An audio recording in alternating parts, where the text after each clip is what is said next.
All right, since I see everybody's present, there's a lot of people present. Mhm. We might as well start the meeting, Okay. bring the meeting to order. West Tunbridge, do you have a road report? No, I guess not. I guess there's no roads left. Oh, they're all there, they're just in poor shape.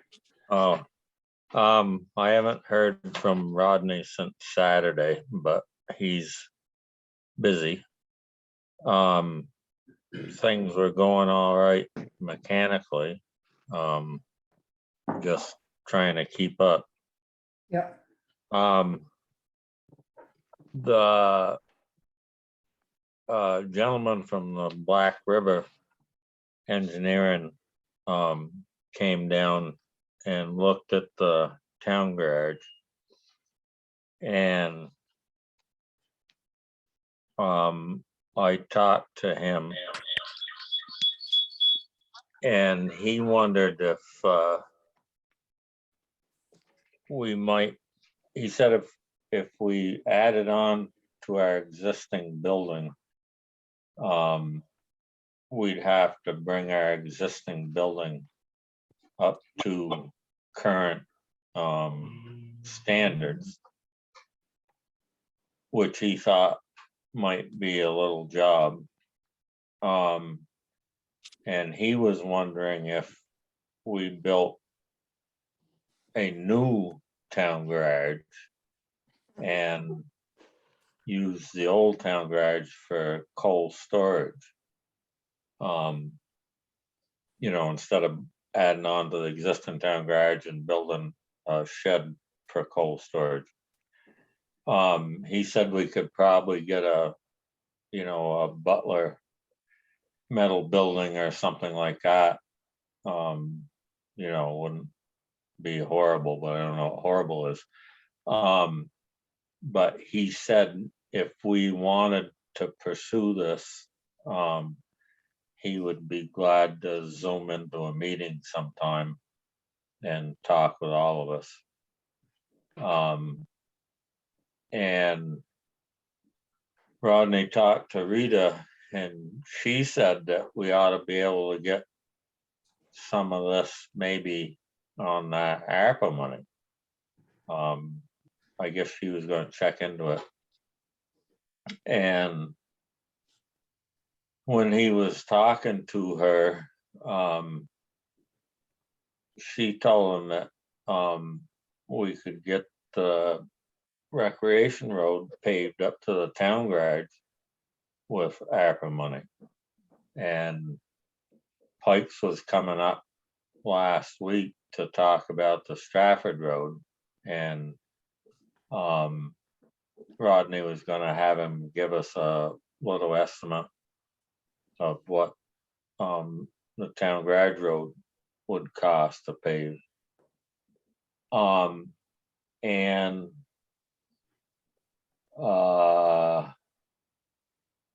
had one other thing here.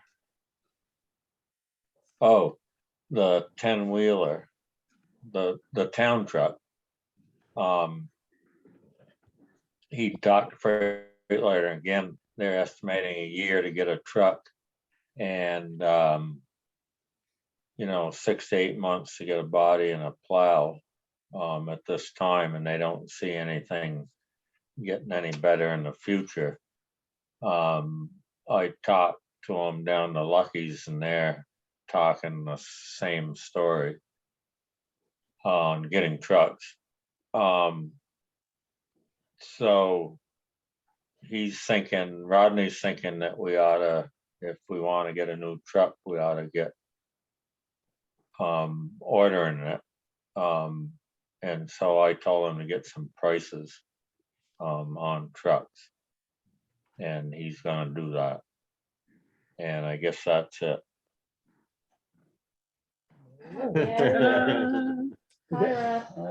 Rodney's here in the flesh. Oh my God, Yeah. I thought he was dead. He looks fresh as a daisy. Do you need to add anything to Mike's road report? well, that's the only reason why I was here actually, is because I want you to know that there's 3 hired on 10-wheelers helping us to get this mess under control for Boston Can. And that's Kevin Rogers, Matt Loftus, and Larry Pickett. And it seems like you make 10 feet forward and fall back at least 5. But we're trying. You think you gained some today? Well, we're gonna be over near neck of the woods tomorrow morning, as well as being up into Clay White. Oh, wow. Neither one of them are, you guys have mud, but you need to come on this side of town if you want to see some real mud. Well, there's no mud over here. Because I was pleasantly surprised that you looking so good over there compared to over here. But up there in Gallows, it's just like yours. You got 1 or 2 spots that are, getting to be close to impassable. Gallows, which is Clay White there, is got 2 spots that car would definitely be stuck if it fell off the edge. Yep. And so we gotta go patch them up some. And the only Mike's would live all right, but we're gonna be in the area, so we're gonna fix them before they get any worse. So are the 10-wheelers getting a little bit ahead on you, or are they just keeping up with what you need? Only Kevin Rogers has been pulling it to the garage, the rest of them been going right out on the road. Oh, 'Cause yeah. I couldn't even come close to keeping up with just what we had for trucks. Yeah. And we're not keeping up. I ain't gonna try to lie to anybody. We're not keeping up. We're trying to get to the other end of mud season. I don't know when that will be. You get my message about my brother? Yes, I did. Okay.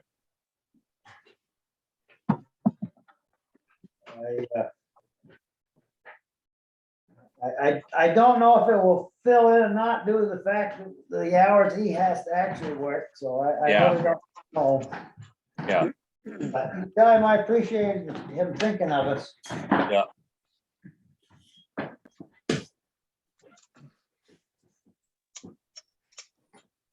So a cooler night last night must have helped you some. The roads are not stiffer now than they were. Well, it made us able to get to some of the back spots. Yeah. But the real issue is the roads are so bad now that the trucks and the stuff like that they just can't handle that kind of abuse. Right. And you can't get them ruts scraped out with those trucks. Yeah.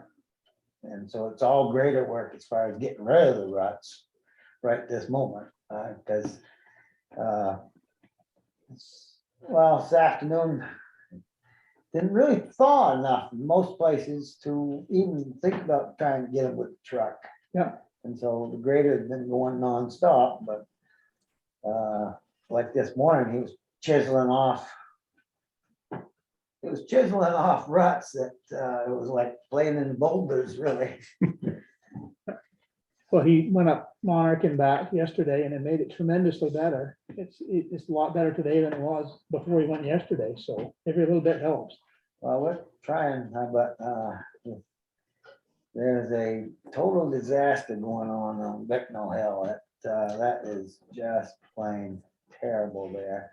And I don't know how they did it, but somebody was trying to say that there was a midnight rally that went through Brocklebank and went through County Road, because I don't know how the heck could you make foot deep ruts about every 6-7 inches wide. It was like 15 different streaks out through there that They were close to a foot deep, every one of them, Huh, the whole length of the road. yeah, And I don't wanna pick on the sap trucks, but boy, that thing there is doing a number too. yeah, And I don't know what to do about, what we could do about it. Cause I know they gotta haul a long way, but they got a big rig. right. I don't know. I think Brenda has her hand raised. Oh, Brenda, you had your hand raised. Yes, yeah, I hate to be bugging Rodney right now, but just so we can, Rod, if you got roads that just pretty sure that the fire truck shouldn't be on, or the ambulances need the UTAs to come in, if you could keep us informed, and I'll pass it on to all the appropriate people. With any luck, tomorrow, I will drive most of the town to get you a figure on what's that. Cause I haven't been able to go everywhere. And so I can't tell you if that's bad or that's good, 'cause they ain't been there to look at it, cause we have honestly been swamped right here. Well, thanks for anything you can do. But I will get out there and see if we can't get a handle on that figure. You know, like I gotta go over in the Gallo country there tomorrow, but technically, I don't have any business being on that class 4 road up in there, and I don't know what that looks like, and I don't really wanna drive up in there and find out. Yeah, Mm-mm. well, do the best you can. Well, I mean, how you folks feel about that? Which class 4 road were you referring to? It's on the other end of Clay White there. Oh, okay. Well, you guys put in some pretty heavy gravel in there, what, a couple of years No, ago? I mean, from coming up over, Off of 14? yeah. Yeah. Oh, that, yeah. Yes, sir, yes, sir. Yeah. Well, I haven't been on that road, but yeah, I can imagine. We don't, it's up in that area, we got 2 houses up in there, but there's an elderly lady that lives in the first one, and she's the one that's worried about ambulance and this and Yeah, that. she had called me about that. And so, I don't. Yeah, problem is, you do for one, you do for all. That's Right. where you gotta watch out. Right. Have you- Isn't Tim Angel up the top of there? He just keep going up. This is. Well. He's in the Randolph. Yeah, before you Tim go goes up, that way, right. But he stays in Randolph. Have you found that the lesser traveled roads are slightly better shape?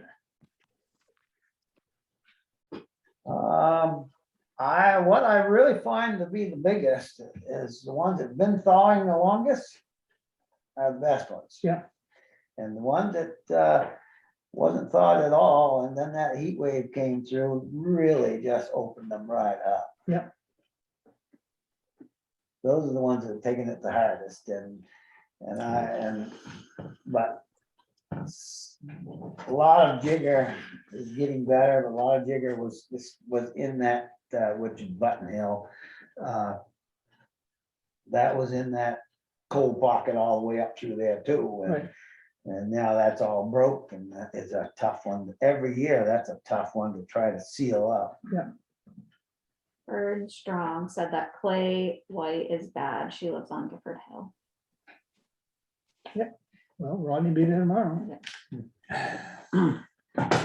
I think you're right about, so I was on my bike like a fool yesterday.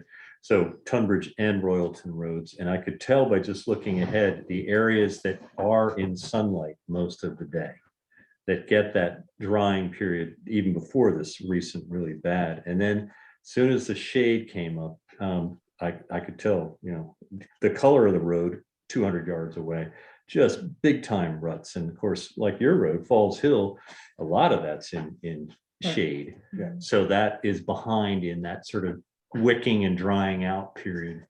And it doesn't take long, even after you take the grader over, for those ruts to just come Right back there. right back. You know, like I said, we probably put, without any exaggeration, we probably wound up with that 3 miles down into Beckman, we probably put 60 load down in there. Wow. Yeah. And we would look at it today and you'd say, "Well, you didn't do that." And because I must have put,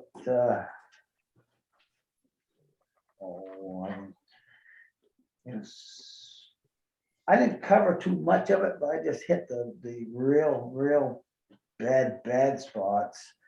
And I must put another 15 down there today. And Mike said must be your equipment's holding up okay, because you haven't said anything negative there. Everything is going good. Keep up the good work. I just wanted to let you know what we had out there for hired trucks and what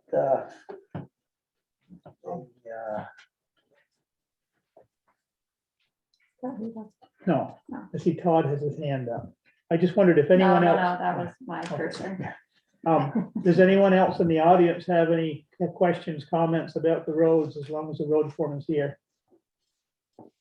Well, Gary, I was just gonna tell Rodney that Tori Paquin said that Royalton had some extra gravel if we were in a pinch and needed it. All right, well, that might become an issue before we get done. Yeah. Because that is the subject is stuff up the quarry is going way fast. And it might just have to do something like that. Mariah, do you want to give her a call and just see what they have? Sure.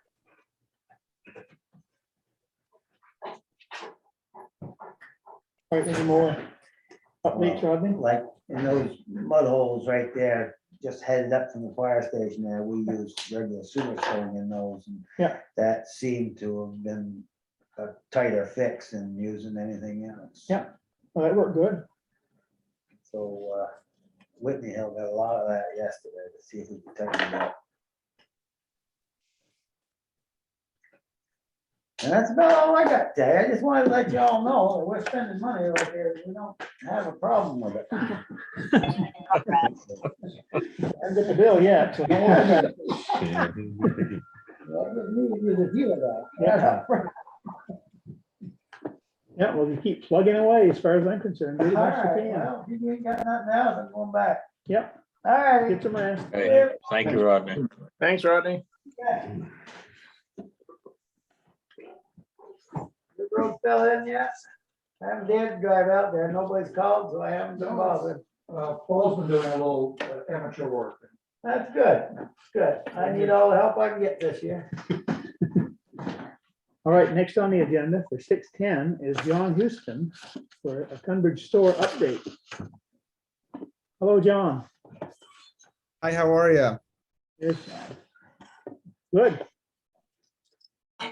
What can you tell us about the Tunbridge Village Store, or whatever you're gonna call it? Okay, what can I tell you? So I can tell you.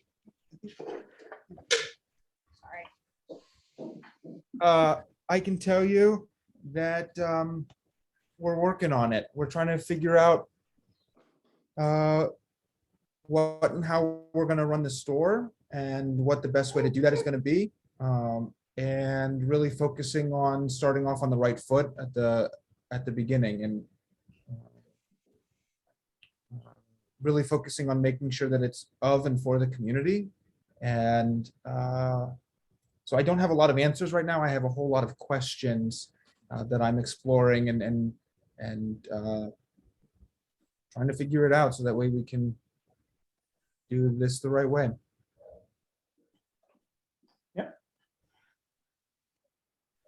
John O'Brien, do you have any questions? What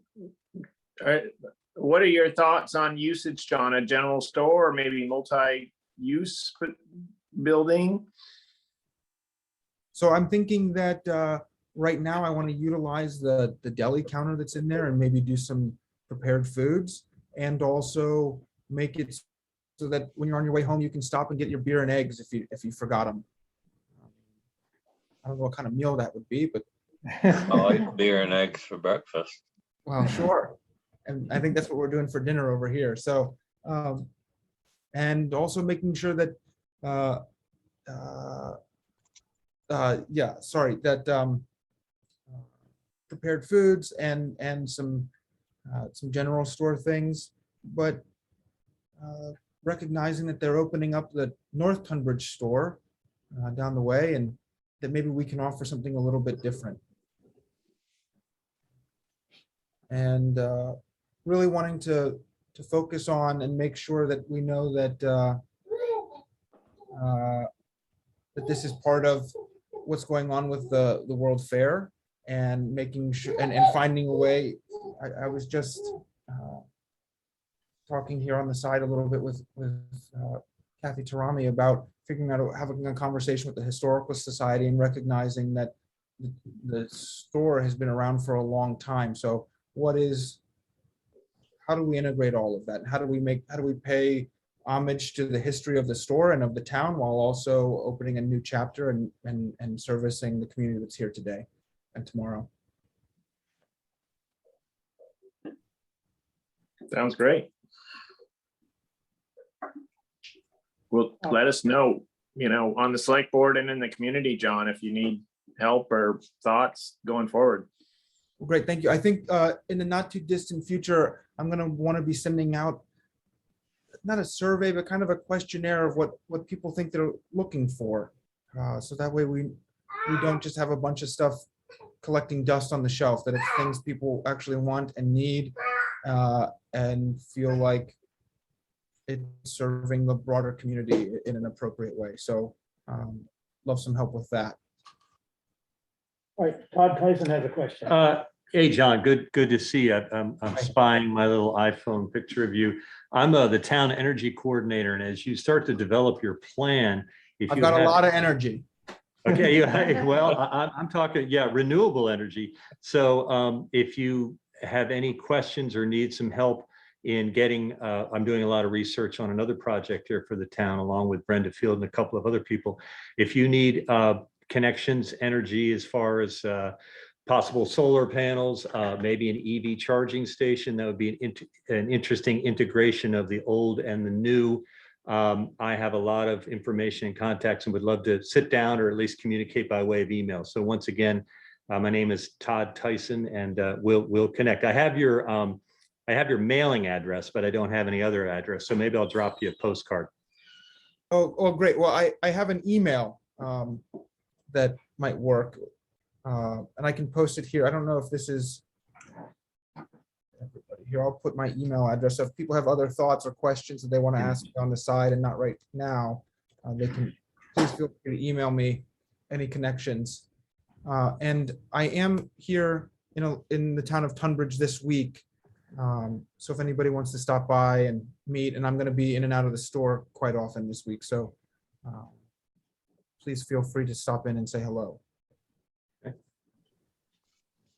right, any other questions, comments of John? I guess not. Thank you so much for having me. You're Thank welcome. you. Thank you. and good you. luck. Thanks, John.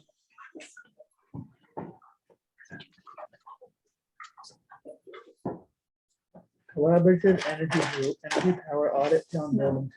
Oh, I'm skipping right over the Yeah, most important one. I'm yeah. sorry.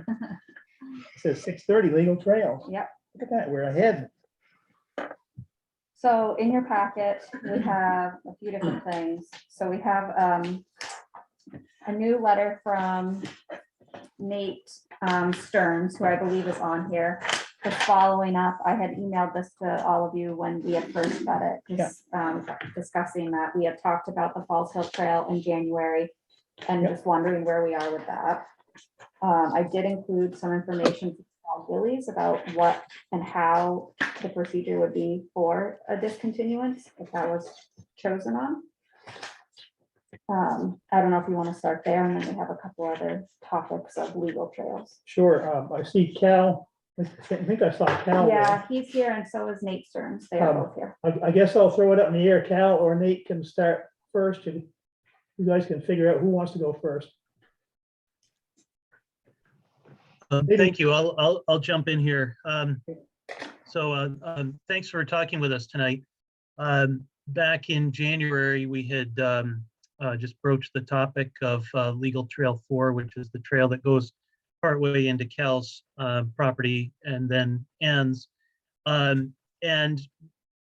wrote a letter at the beginning of March just to reopen that conversation and put out there specifically that what Cal is proposing is to have the town discontinue that trail, but also in return for that, give the town an easement that's limited to walking access to that trail. And the reason for doing that is just really for him to have more control over the property. Right now, as we mentioned back in January, there have been some issues with people trespassing after the end of the trail, but then also the real concern is people tearing up the trail with off-road vehicles and wanting to be able to control the access to that trail. That is a little bit easier to do from a owner/legal standpoint if it's an easement as opposed to a legal trail. That's the basics. We're happy to talk about it more if you have questions. Really just wanted to continue the conversation, not necessarily looking for a definitive answer tonight. Yeah, okay, thank you. Cal, do you have anything to add to that?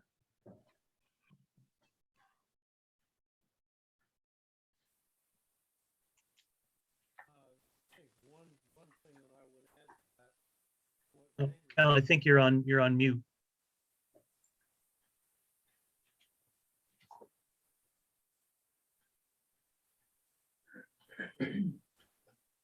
Cal, does your headset have a little microphone piece that comes down? There you go.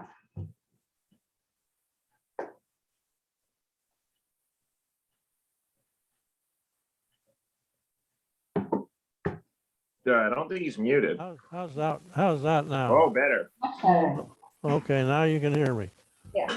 There's one thing that I would add to that, and that is that to what Nate said, and that is that what I was proposing was that essentially, rather than having a 0.3 of a mile legal trail, walkers would have access to the entire trail.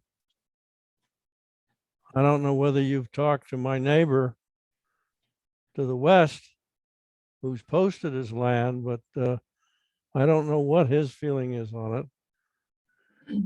It's just that I'd just sort of like to move ahead on this. But Okay, here I'm really talking about more than just the 0.3 of a mile. I'm assuming that people would have access to the entire trail all the way through. yep. Mike McFeeters, do you know if Tim Angel owns all the way down to the Kelsey Mountain Road from Cal's? I think he does now. Yeah, so we only need to talk with one landowner on that side.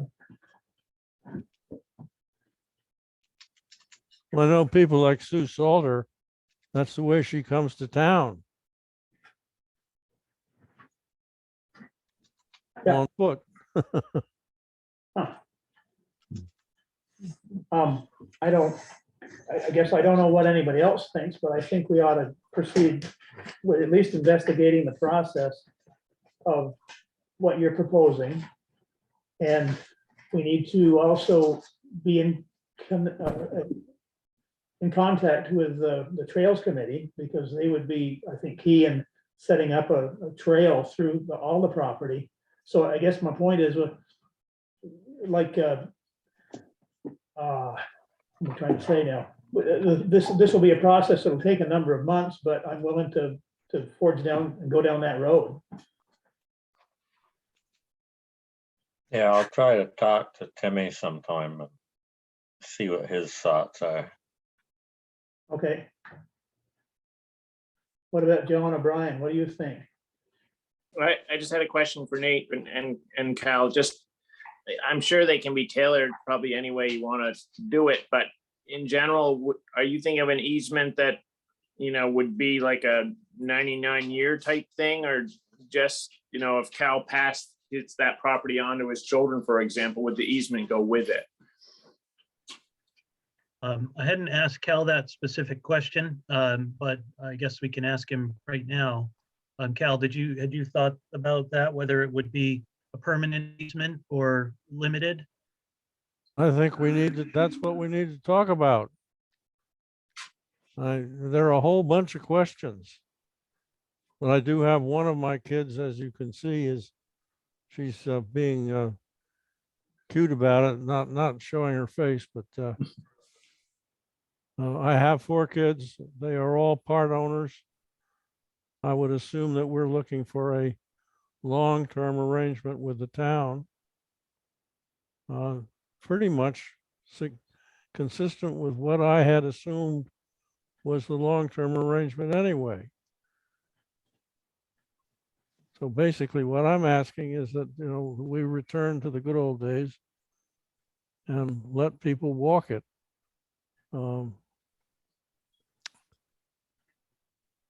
But at this point in time, I think we really need to have some agreement as to sort of what the process and the objective is between the select board and the town and the Hemingways, and we'll take it from there.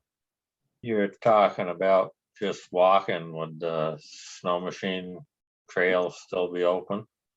The snow machine trail was established before I bought the land.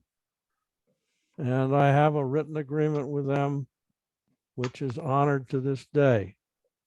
And I see no reason in changing that.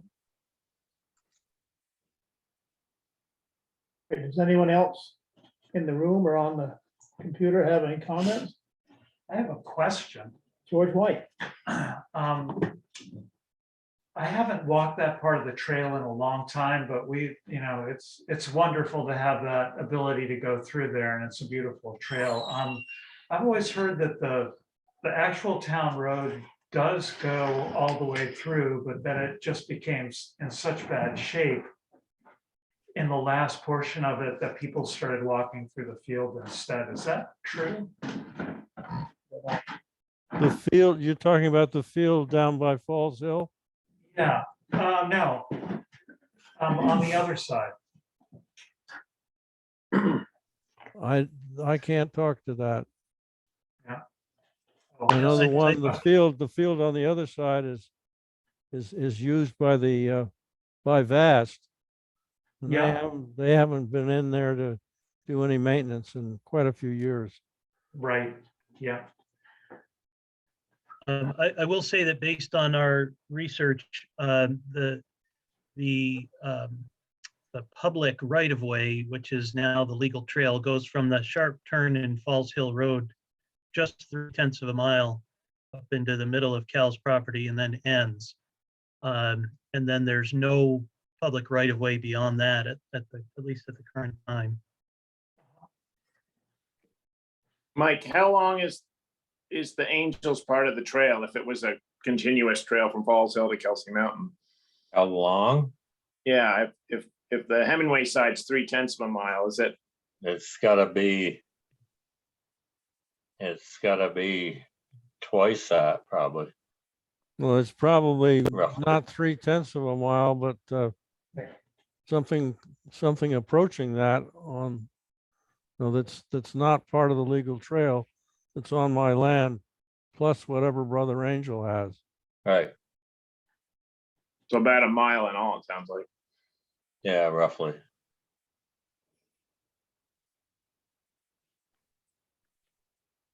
More questions? Todd? Yeah, sort of speaking of the good old days, of course, there are multiple maps that show the road back quite a while ago, going all the way through. And of course, we just have 4 legal trails. And maybe this question is for Mariah, and I know I talked to a lot of people in town about this issue over the last, well, almost many years that this is being discussed. And there's certainly a lot of people that are a little nervous about potentially throwing up a legal trail, even if it's only 0.3 miles. So my procedural question is, if there was a move to throw up that road, even with the agreement of an easement, how is the town informed about that? And I believe there may have to be a special town meeting when one throws up a town roadway. And I don't know if Mariah has the particulars on how that would proceed. I don't know it off the top of my head. I have reached out to Paul Gillies regarding this, and he has given me some information. We do have to have a notice and hearing. It would be, the select board will promptly appoint a time and date for examining the premises and the hearing, and give 30 days notice to the petitioners and to persons owning or interested in lands through which the highway may pass or abut.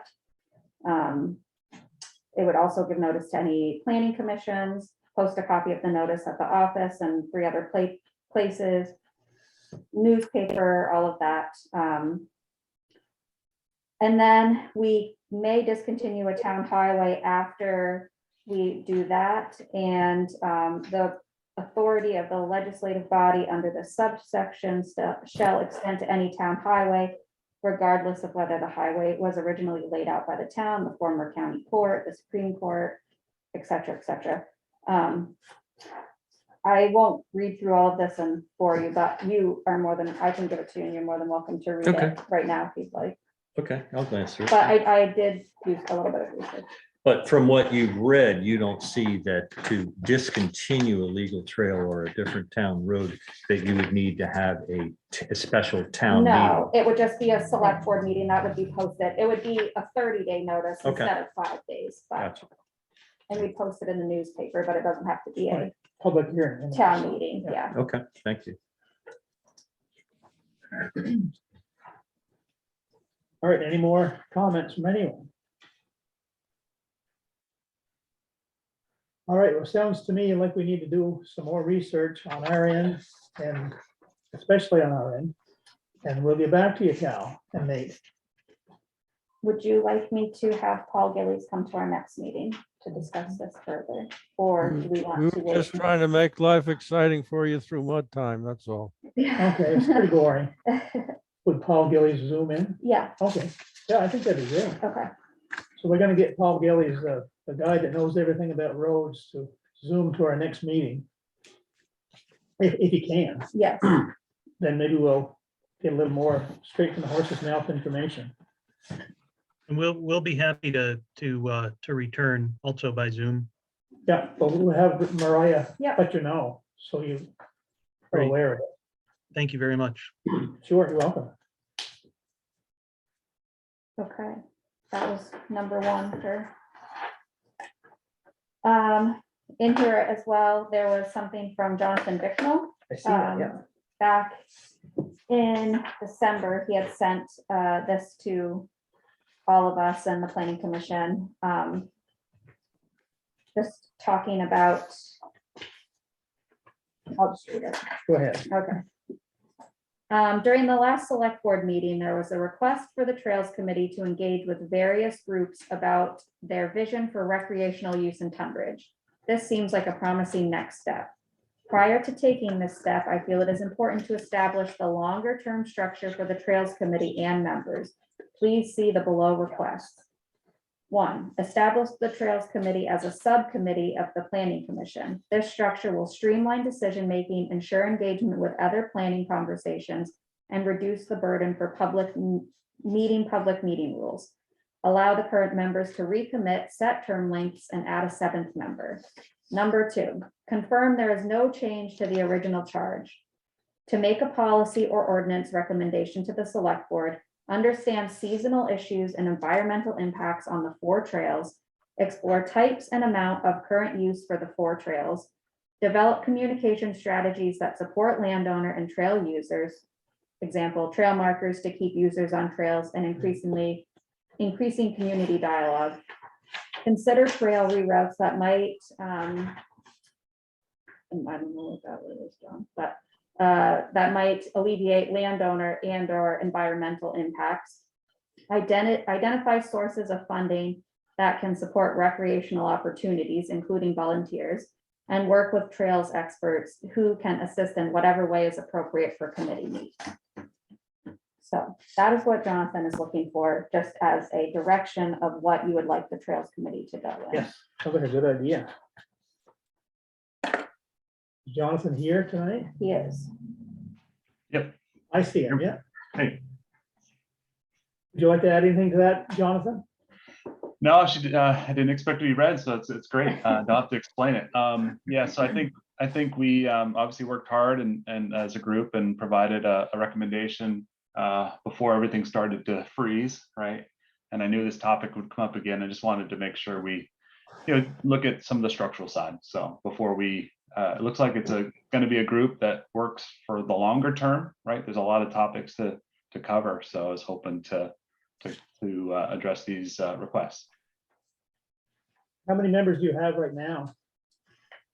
6. Nobody's quit so far. We haven't been meeting, but Oh, they haven't quit. yeah. Yep.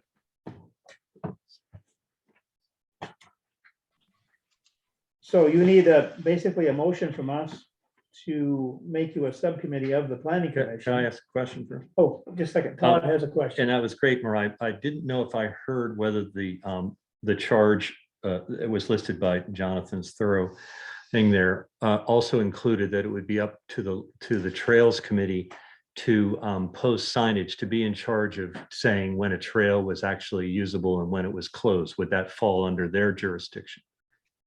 I would think so. Didn't it say something? What was it in there and I missed it? It just said, develop communication strategies that support landowners and trail users, trail markers to keep users on trails, and increasing community dialogue. So it Sort of. didn't necessarily say posting trails and that type of thing. Would you be okay with that, Jonathan, as literally the Trails Committee deciding when a trail can be opened due to environmental reasons or whatever because of mud season? Was that your intent in that phrase? So that list that she read was the original charge. There was nothing edited or added to that. That was directly from the Planning Commission and the Select Board, right? So I have not added that. Let's say I think that should be up for discussion. I can't comment on that, right? Okay.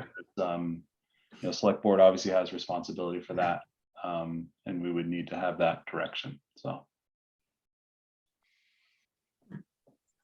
I would think, Ultimately, we'd have to approve it, right? Just like if Rodney posted roads, we have to approve it. right. But the Trails Committee could obviously, I would think, come to the Select Board with a recommendation and then we can act on it then. Yeah. For sure, act on it. Absolutely. Well, I would move that we adopt Jonathan's recommendations. Would that cover it all? I think so. I second it. All right. I guess, since there's been a motion made and a second, any more discussion? I guess if not, we'll proceed to vote. All in favor of John's, whatever, I'm blanking now. Recommendation, yeah. Please say aye. All right, Aye. All right, I guess the Trails Committee now is officially charged. Thank you. Is the Conservation Commission or commission, I guess, are they a subcommittee of the Planning Commission? I believe so. They report to the Planning Commission. I couldn't swear to it, but I. Laura will know. That they do not report to us. They are an independent body that you all vote to seat members for. Huh. What about the Forest Committee? As of just a couple minutes ago, we weren't responsible for anybody else. Got enough. Got a new boss. So who does the Town Forest Committee report to? select board usually. Just select board? Yeah. And we kind of sort of came from the planning commission, but not officially, I guess. That's where the whole idea came from in the first place, years ago. All right, any other, Go ahead. well, you go ahead. Well, I was just gonna say, so lastly, our last item for legal trails tonight is a letter from Laura Ginsburg that she had sent to us back in February. I'm not gonna read this one because it's long, but she's here and she can paraphrase it. for All right, us. can you give us highlights, Laura? Because I know I read it, but I can't remember what you said. Yeah, of course, happy to. So this letter came out of our January Planning Commission meeting where we met regarding legal trails and usage thereof and the first steps needing to understand what the trails need to make them multi-use.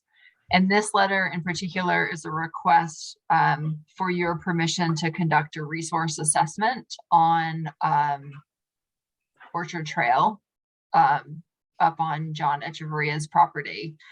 And this was something that he came to the table suggesting and supportive of. He's got a trail reroute in mind that has been walked by Rudy, Jonathan Bicknell, and Brenda Fields, and has a very initial walkthrough assessment from somebody from the state, but I don't exactly remember who the person was.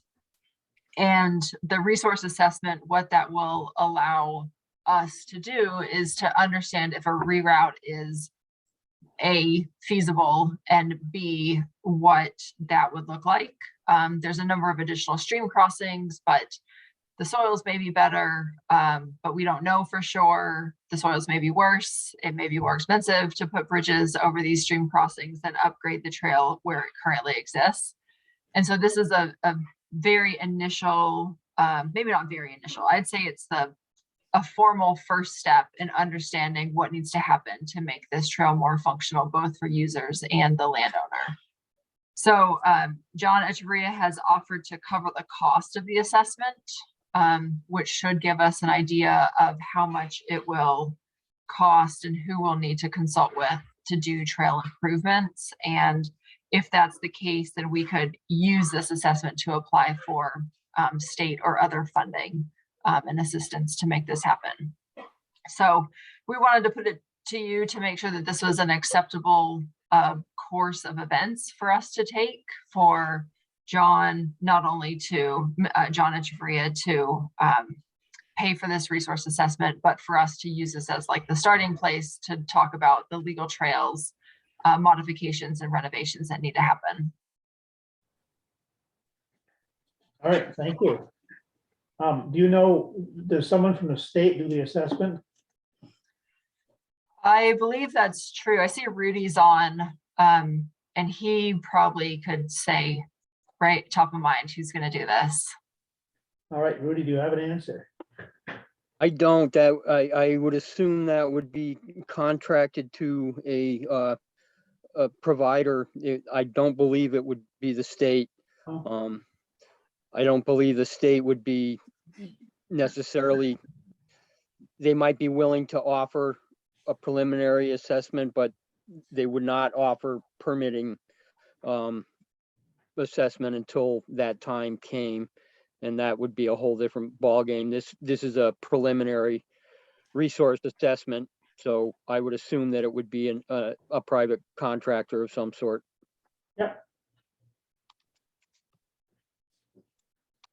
Laura and Rudy, do you know, as far as the state's concerned, does it matter whether a trail goes through, has a town right of way, or is just on private land and it's a trail? I mean, is it the same? Are there the same triggers as far as if you're starting to improve something and make it a trail and it goes, say, across a wetland? They're the same triggers at DEC? Yes, same triggers. Okay. I think, is there a difference, Rudy, between, I mean, like if I was just going to put a trail on my land for my private use, that would be handled differently than something that the town has jurisdiction over. Technically, it's the same triggers.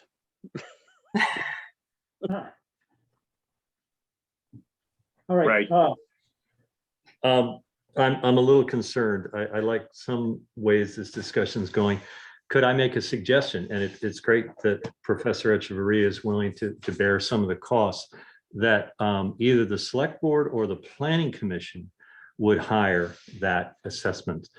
There's definitely some conflict of interest issues that could come up with what some people would say is an adversarial party hiring an expert to come in and give a report. Yeah. Now, hopefully it would be a completely objective report, but you could stay away from that appearance of conflict of interest by having a neutral body, the select board, the planning commission, do that hiring of the expert. And if John was still willing to compensate that expert, that I think that would keep you in the clear. Yeah. I agree. Okay. George, I also think this is very encouraging direction. My question is, what mechanism would be employed to verify whether the trail reroute was basically a decent choice for the trail to go on? Some of the options that I've heard sounded pretty arduous for human-powered travel. And so I would say before, how would that work to establish a reasonable route around that would work for human-powered travel? I don't know, other than the fact that one has been proposed by John for the reroute, and I guess the assessment will be done on that route initially. And the assessment that we're talking about sounds more environmental Right, than topographical for climbing and Right. descending. I would think, yeah. Yeah, so, And I guess there it would come back to the Trails Committee to, if it seemed unfeasible, right, in my opinion, right. then you would have to go with a reroute of the reroute. Perhaps. Well, I guess I'm just throwing out there that that's something should be thought about Yeah. before any expense is incurred. Right, I think it is important to remember that we have a lot of questions about all of the trails. And until we get some amount of information, doing something like an initial resource assessment, all of our answers are going to remain hypothetical. And so we won't know if a reroute is a better option than the original trail until we have somebody that has that sort of level of expertise come out and look at it and look at the landscape and say, yeah, it could work. It's going to cost you $50,000, or no, it's not going to work because of A, B, and C reasons. It's going to be much harder for you as far as permitting goes to put a new trail in over that distance. Like, we don't know any of the answers to any of those questions. And that's why this is such an important first step, so that we can come back to the table with factual information from an expert and then make decisions on what to do next. how do we know who to approach? I mean, I don't know to do this job. Do you know, Laura? Does Rudy know?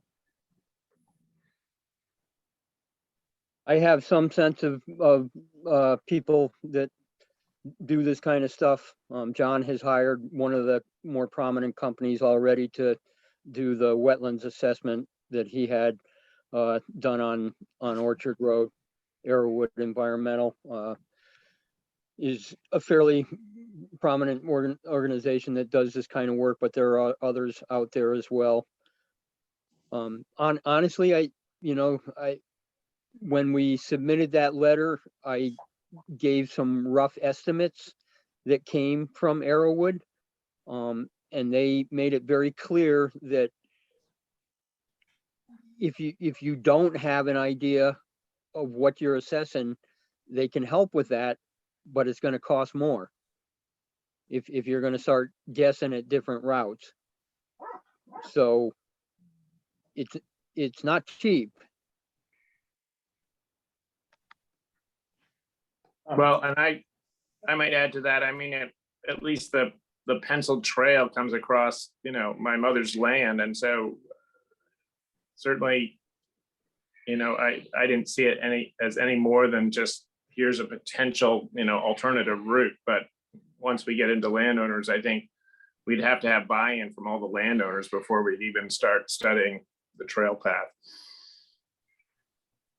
Amy, I was just gonna recommend or suggest Paul Gillies as someone who might have someone to recommend to help Yeah. with this. Okay. Maybe that's been thought of, but he's tapped in and maybe he's coming to the next meeting. yeah. So I was just, I think Amy has a good recommendation. Certainly, I don't know whether the current consultants are simply environmental consultants or trail planning consultants. There is John Morton in Vershire or Thetford, who's a very well-established guy who does it, who actually does trail planning on for exactly these sorts of recreational trails. But it seems to me that even if we cover the initial cost, there's a bigger question of if we do a reroute, I mean, unless it's just sort of hand shovels and pickaxes or something like that, there's costs associated with that. There's costs associated with building the bridges. And I think before we go down this path, we should scope the entire project and say, what is it going to cost and how are we going to pay for that? Because I think from the very early stages of this discussion, one of the things that we heard from people who commented was they don't want to see their tax bill increase for this trail work. And if we're going down the route of an expensive reroute, I mean, I think another question is this a temporary thing? Is this a permanent easement? Or is it an agreement with landowners where we invest a lot of money and then down the road, there's a disagreement and that right of way is snuffed out? And so I think, as Todd and George said, they're promising elements of this, but I think, one, to George's first point, at the planning stage, I think that people who could potentially use it should be asked, does this seem like a viable trail to you? Not simply, can we get over the streams, but does this solve the problem you're looking to solve? But then there's just the long-term money question, which is, are we going to come up with a solution that is too expensive and that townspeople are just not going to be happy with? Well, that brings up a question to me then, if the potential route, and I don't know where it is, it just seems unfeasible for someone like George on his bicycle, then why even look at it in the first place? Right. I think that was George's implicit point. Yes. And that could be solved by having some of these walkthroughs, just bringing George along or somebody with that perspective. I mean, I know Jonathan's gone and Jonathan is a hiker. And so I think Jonathan, I understand that Jonathan has a good perspective, but I think having a George or somebody along just to say, this doesn't work for me as a biker would be useful. Is it, John Esabria, is it okay to set up another walkthrough at some point? Yeah, no, absolutely. We've flagged the trail, we've collected food, and we've moved the trail a couple of times. And it can be moved again, but input from as many users as possible would be useful. Let me just say a couple of other things. What I envision is a relocation of the legal right of way. In other words, an extinguishment of the existing trail and the creation of a new legal right of way, a permanent easement. There are complications. There are a number of complications. You identified some of them. Another one of them is this land is subject to a conservation easement held by the Upper Valley Land Trust. So we have to work through that. In terms of what this consultant would do, and I just sort of learned about this by talking with Arrowwood, and they advised this approach, and they could do it or somebody else could do it. And I have no problem with the town hiring the person and having the person report to the town, and we cover the cost of this initial exploration. But what was explained to me is that before you get somebody who does trail building and design, that what's useful is to get someone to come and look at the proposed right of way and do a natural resource constraints analysis. to sort of look at it in terms of slope and wetlands and stream crossings and think about where it might be moved a little bit. And it's really just from a sort of a resource assessment point of view. How many wetlands are going to be impacted? How could that be dealt with? What other resource problems might arise? And then once you have that in place, you could sort of hand that work product over to a trail designer. And then a trail designer could actually come up with a proposed right of way and all the particulars. And then you could go through an approval process. But I think John was right on in suggesting that in order for, and this is what I think the consultant said, was that in order for this process to begin, we have to have a tentative route.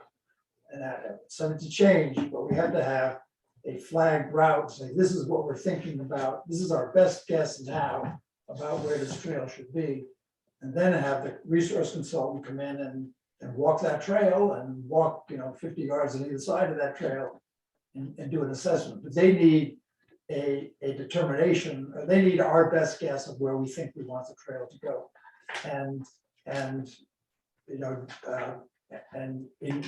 Before we start drawing a line on a map, I think we do need to figure out, John or Brian, whether the landowners are conceptually on board with this.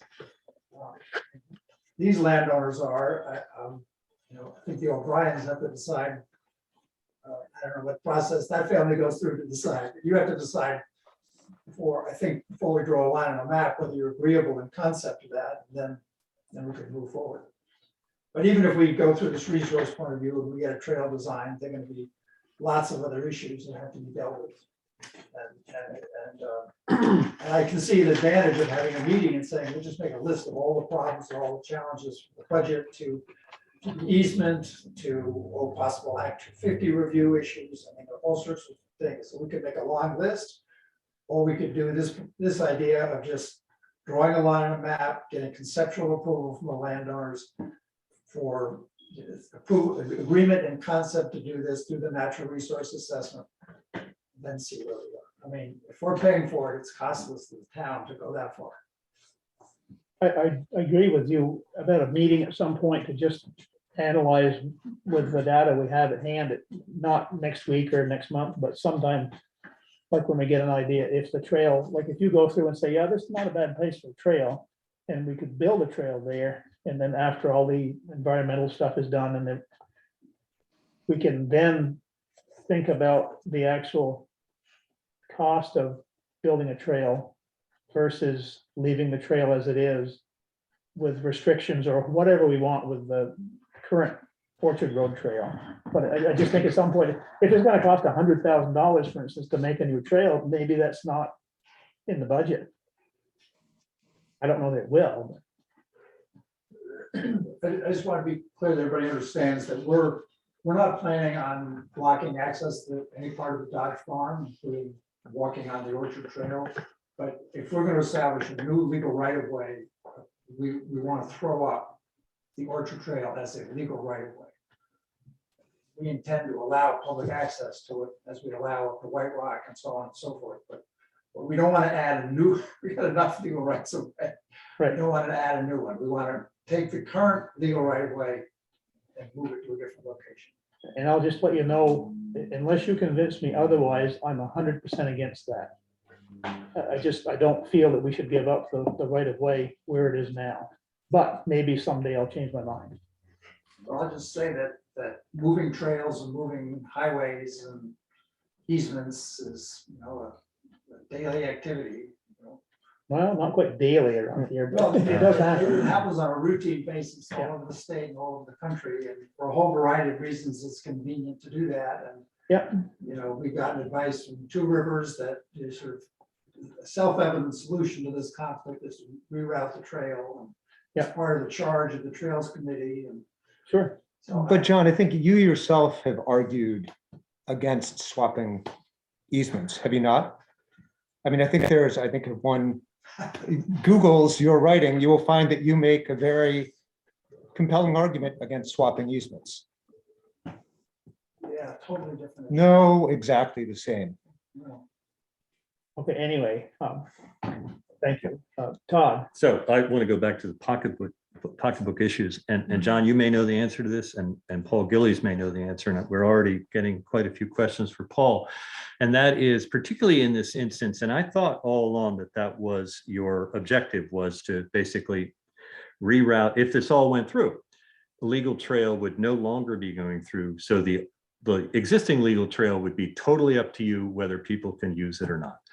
The new legal trail would be there. Now, who is in that type of arrangement, who is obligated to pay for the construction of the new legal trail? Is it the landowners whose trail that it goes through, or is it incumbent on the town to pay for that?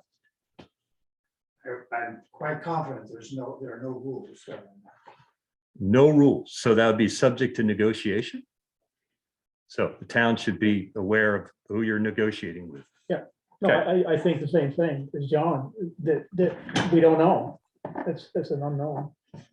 But I mean, I've also been clear that we're willing to contribute to the cost of this. Yeah. The town, the state has a generous grant program. I think any work on these trails would cost money, but you know, I like all of you are very sensitive to the idea of imposing any costs on taxpayers of Tunbridge. And certainly my objective would be to try to avoid that completely. Yep. All right, George.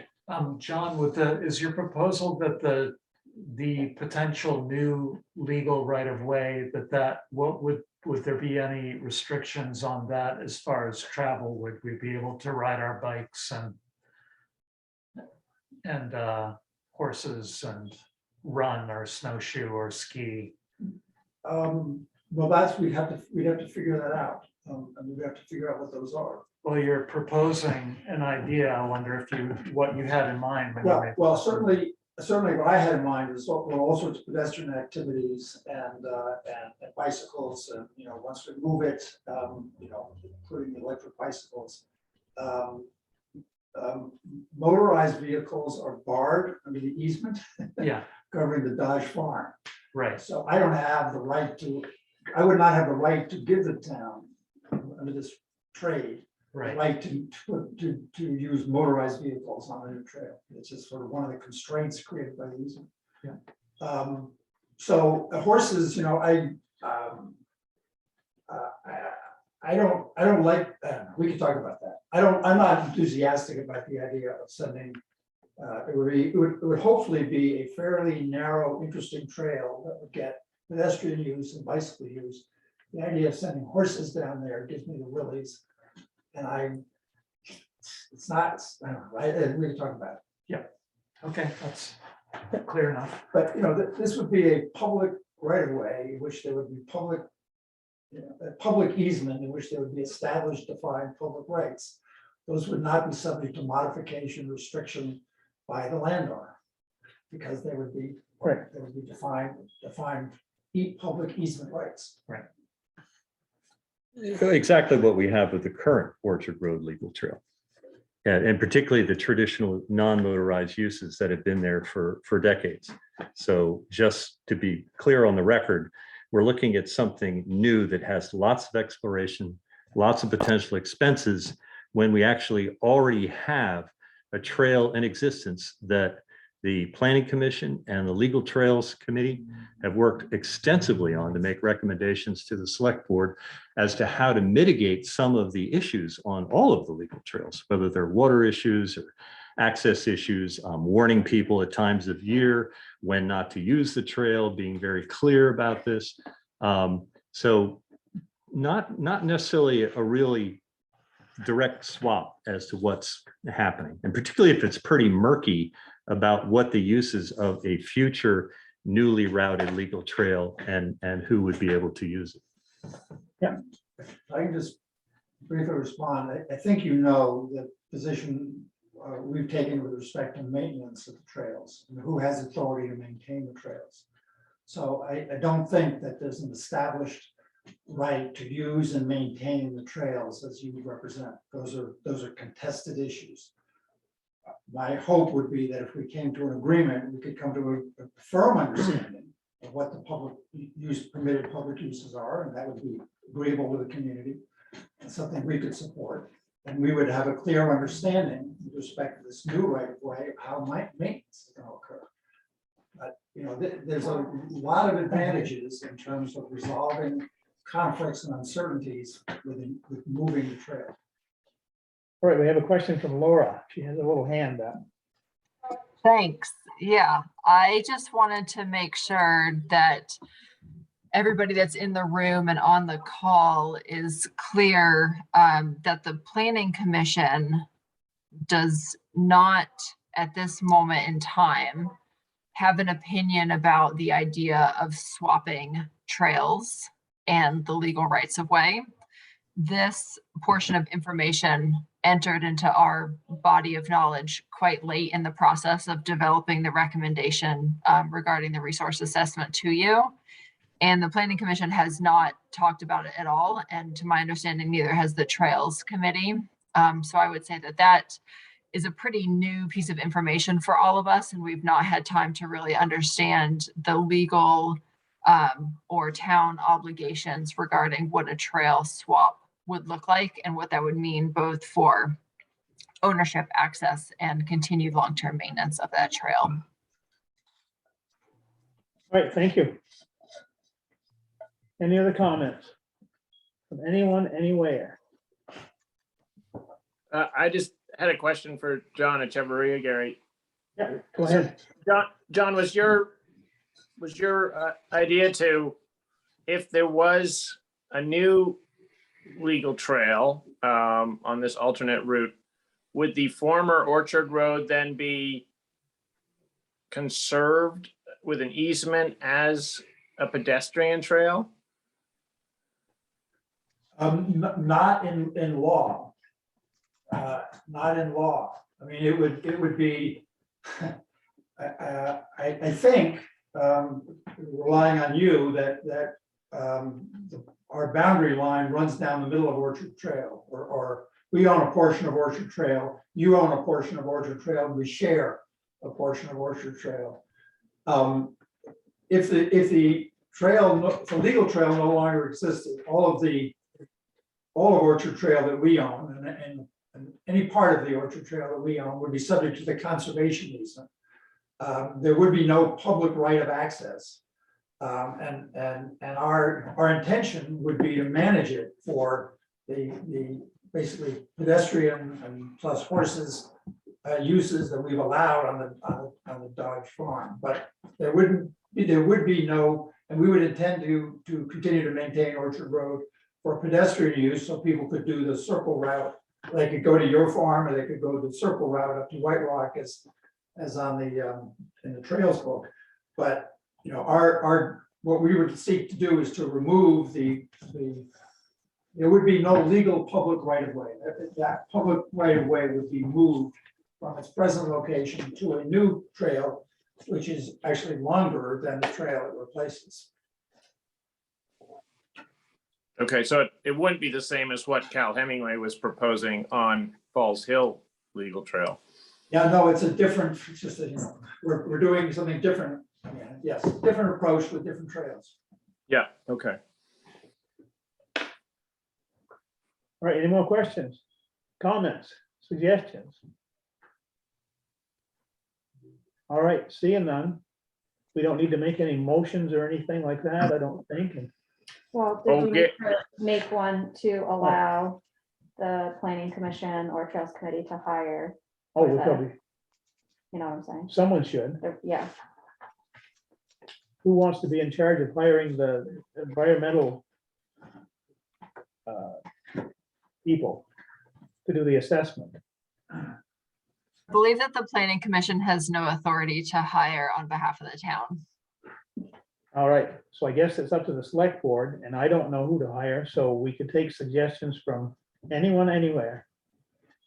Gary Yeah, and Laura and Rudy, are we waiting on some sort of wetland designation or report back on all these trails?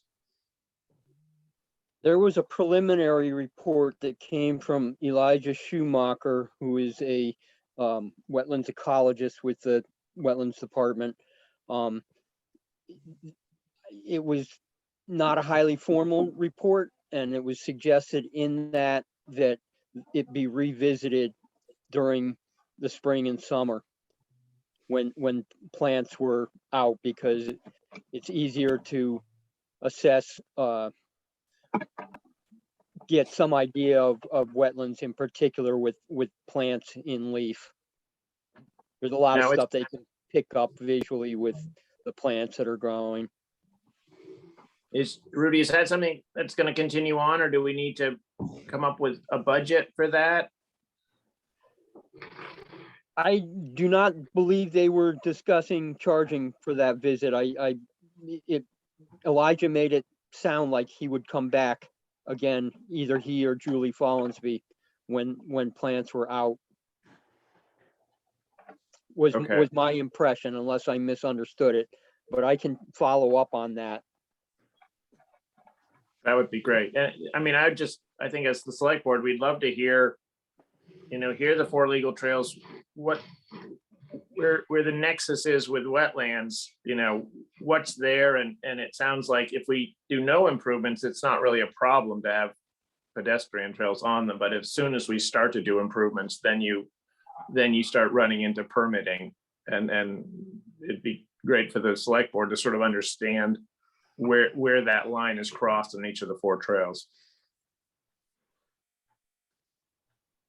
I could just say that Elijah Schumacher was sort of suggesting that it would be great if the consultants did the mapping. I'm not sure that precludes them doing the mapping. I think they were just suggesting that it would be great if somebody else did the mapping. But obviously that would cost money, and I think the state would be, my sense is the state would be willing to come and do a delineation for free. Yeah. Past. I highly doubt that they would do a delineation. They would might be willing to come and walk the property and give a rough assessment, but if they're going to be doing a delineation, that's a different deal. What does a delineation include, Rudy? That's typically what when permits are involved, and establishing the firmer boundaries for what the permits apply to.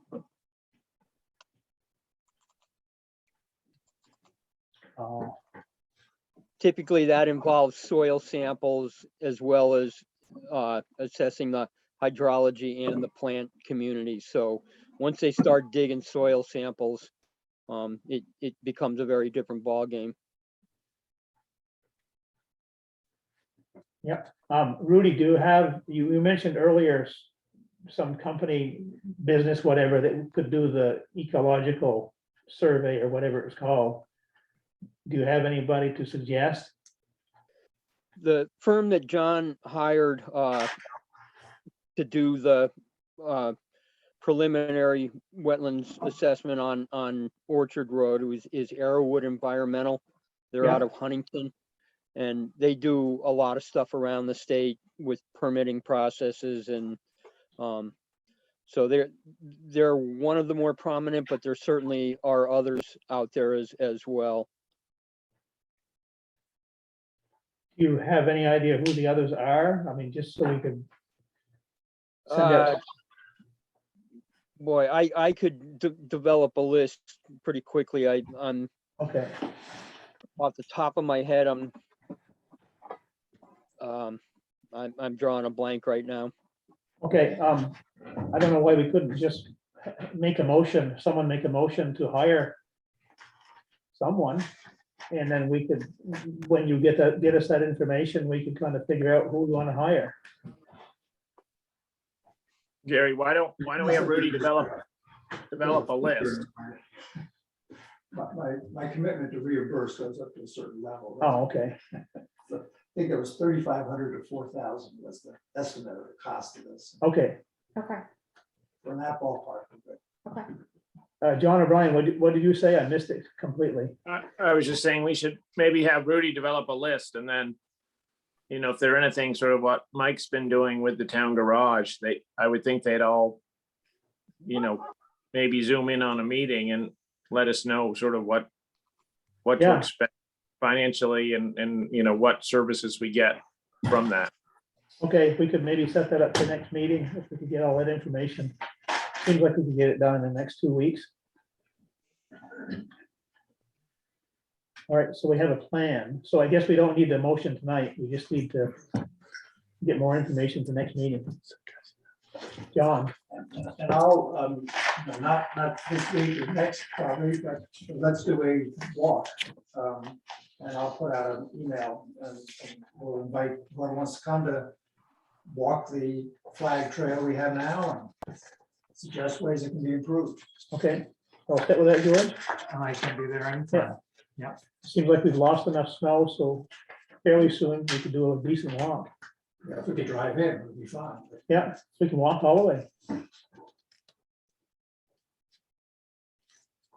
All right, unless I missed something, we've exhausted this subject for tonight. I'm sure we could do more. You wanna? All right. Thank you very much for partaking, everyone. Thanks, Rick. Yeah, and we'll move on to the next subject. Thanks, George. Very good, Mr. Bradley. Just listen to this next one. Let's see. All right, looks like maybe Todd's up. It says Brenda actually there. I couldn't fit more names on it. Oh, thank you very much. Can keep it on the same line. It says Collaborative Energy Group. I just assumed. Yeah. Maybe I shouldn't do that. No? Yeah, that's we just wanted to give you it's Lynn Hadley, myself, Henry Swayze, and Todd Tyson.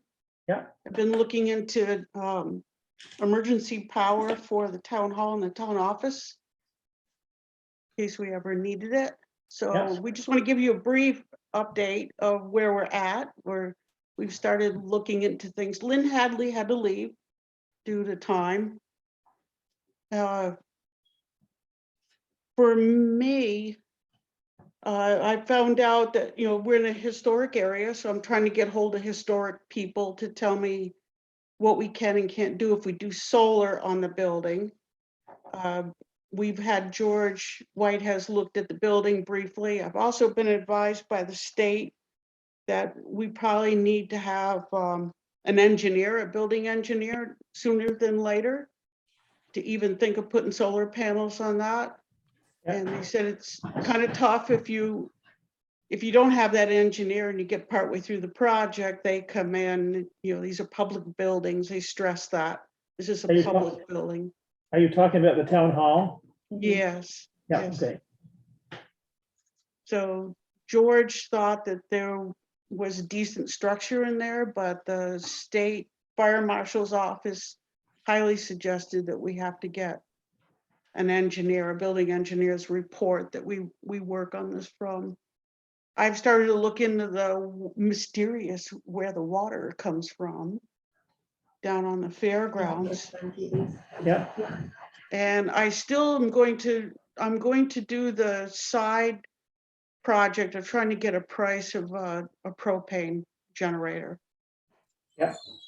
And so we have comparison at the end of the day, or if the buildings end up being problematic to do anything else with. And I think that's what I have on my list. Todd, did you have anything to quickly add in? Always, maybe not so quickly though. Oh, the energy audit. No, quick, Right. Todd. No, They're gonna no, get sick of okay. hearing us. No, I don't think so. I think this is an educational experience, Brenda. Oh. So the comprehensive energy audit, you indicated that maybe the select board was ready to approve that we go ahead with that. It was approved last meeting, and I had reached out to somebody that was suggested by Energy or Efficiency Vermont. Okay. And still haven't heard back. It was somebody who was worked with historic buildings, but that has been approved. So if you Okay. want to take it. Well, I'm in touch. Do you recall the name of the contractor that you were in touch with? Was it Reisterer? It wasn't. It was No. somebody up in Barry that I Okay. left the message in an email. for. Okay, so I've had, and Brenda and the rest of our little subcommittee knows this, I've had a couple of conversations, but I've held off on calling him back. This gentleman's name is Alex Reisterer, Reisterer.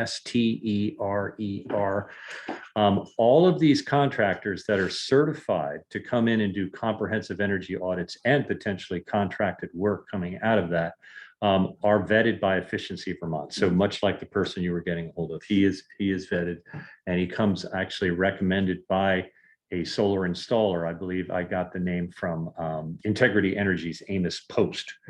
So he did communicate enough to me that as far as future work, anything that the town might decide to do that's related to this, forget it. He's maxed out. Most of these people are maxed out, but he thought he would have time to come and do the comprehensive energy audit on both buildings. So now that it's been approved, I could call him and try to set that up. Sure. Okay, so that's number one. Yeah, Brenda, try to make some more progress on that historic preservation. One idea may be, I think we have a resident in town who's relatively new, that's part of preservation. I forget what the name of it is, but they often work with general stores and things as far as what is allowed to Yeah, be done. Todd, I've been in touch with the historic. I think I told you at the last meeting, I've already been in touch with them. And they Okay. directed me towards someone else. Towards It's just- someone else. Okay. Yeah, it's a whole different group. Okay, that's fine. So that's where I'm at, and I'm continuing to wait for them to come back and tell me why that number has been disconnected. Uh-huh. So I'm working on it. It's chasing the numbers down. Yeah, And also, just- do you remember that Mariah said something about that the person that does the audit needs to be somewhat familiar with historic buildings? Right. No, I think both these cases, that's the case. And actually, let's stick with historic buildings. The structural engineer that would need to follow up after George, as he said, when he was looking at the structure, it really looked pretty good to him, but it will be required by the state that a structural engineer signs off on that. I do have a reference for someone who could do that work as well. This is news today, Brenda. That's why you don't know it. And he was recommended by someone we're already working with, and that would be Jim Merriam of Norwich Solar Technologies. So he is going to be sending me that contact information. If you'd, I know Lynn Hadley was pursuing some people. I don't know if they, I don't want to step on Lynn's toes if she finds people that she knows who have worked on historic buildings, because once again, it has to be someone who's really familiar with the load-bearing nature of something like the town hall. So maybe I'll wait on that until we hear back from Lynn. I did meet yesterday with a solar installer as far as what is possible at the town offices. I can say this definitively, and this is from Jim Merriam, I suspected this, that an emergency backup power supply that is integrated between the town offices and the town hall it's technically feasible, prohibitively expensive. So you would be looking at a decision as to whether you would really designate one building, or you'd have two buildings where you had two separate emergency backup supplies. I am generating numbers as well, which I'll be sharing. Lynn Hadley has set up an internal Google Doc for us to share all these ideas as they come and all these contacts. So there's a wealth of information being generated.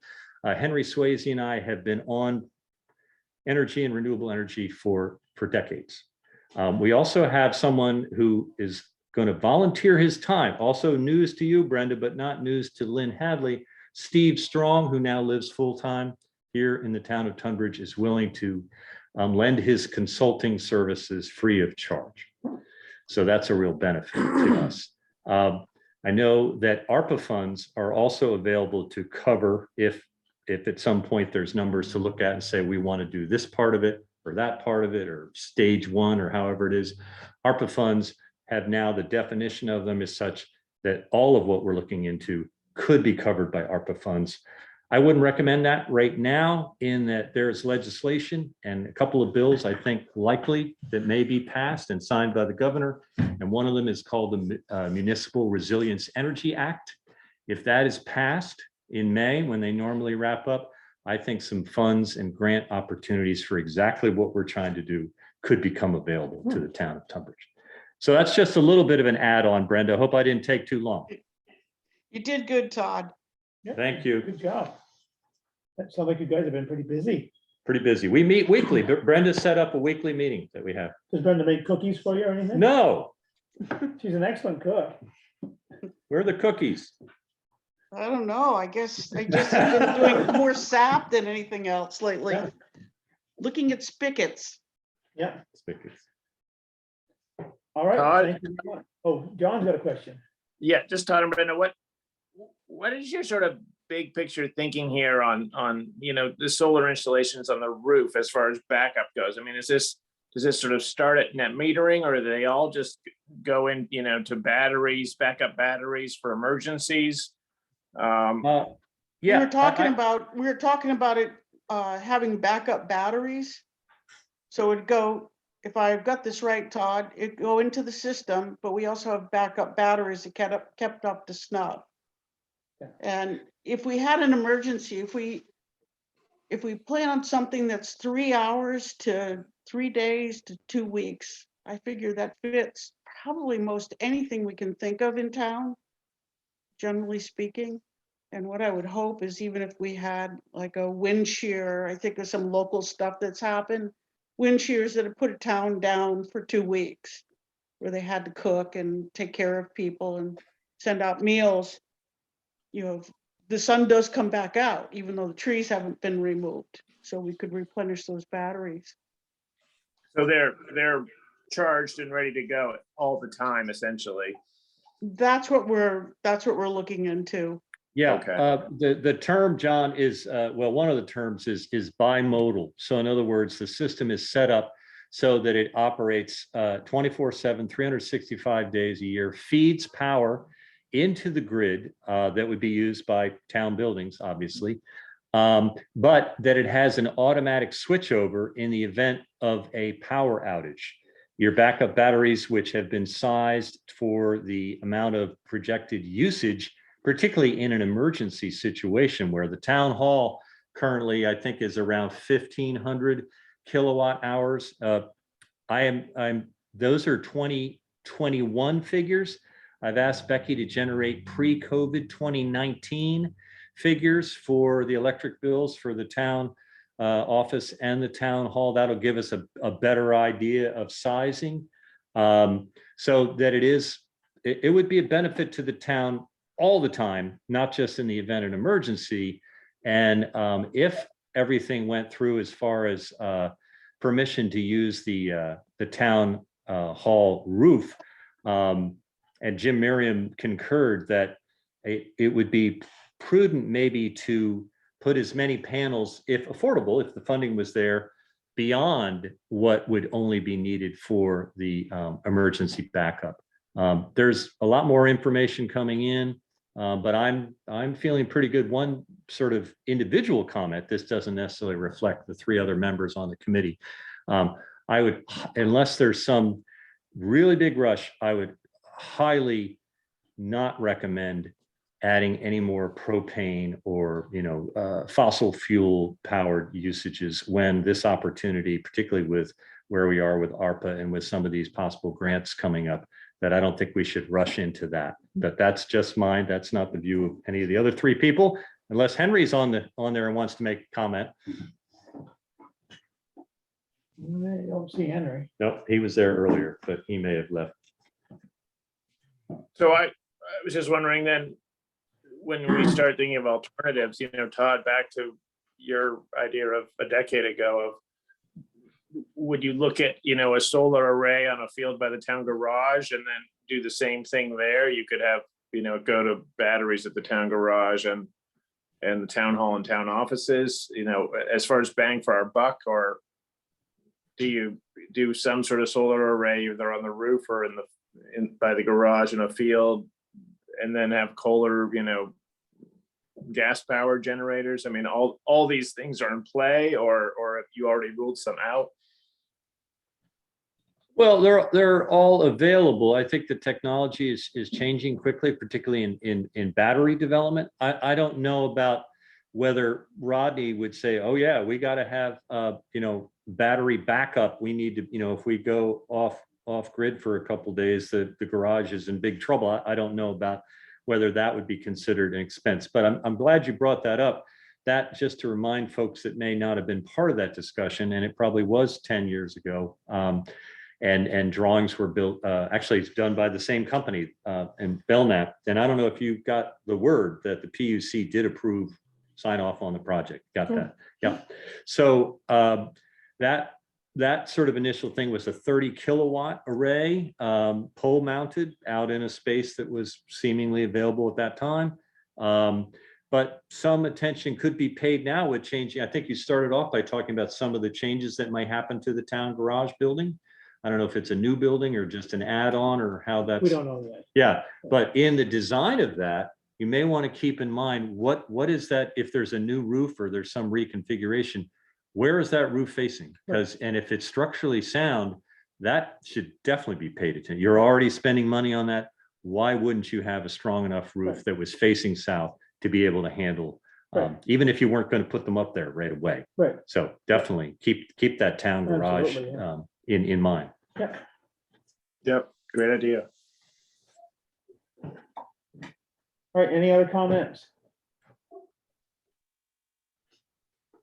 I don't see any.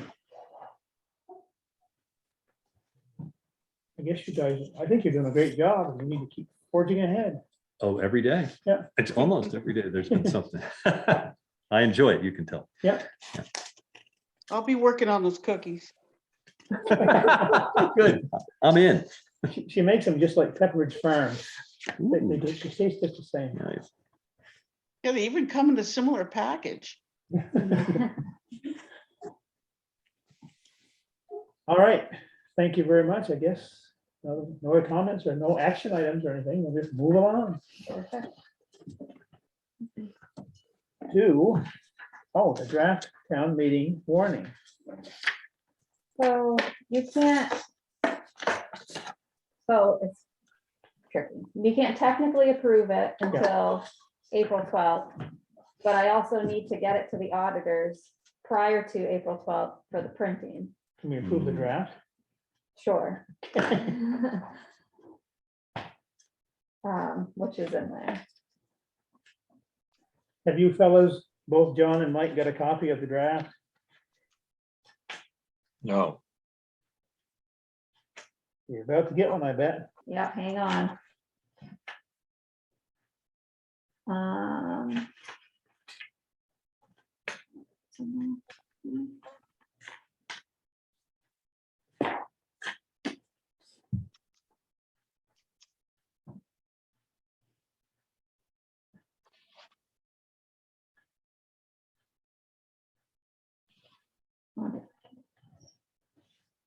You hang right on.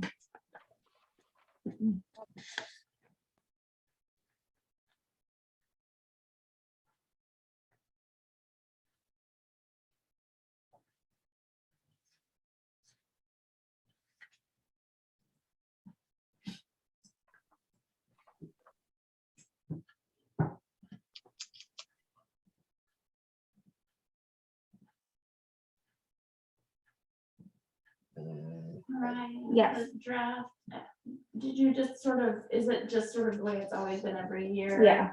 Okay. Yeah, there's, it's just moderator, town reports,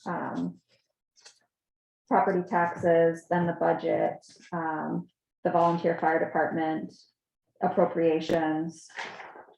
And then the only different thing on here is we discussed allowing the select board to appoint the treasurer and the town clerk.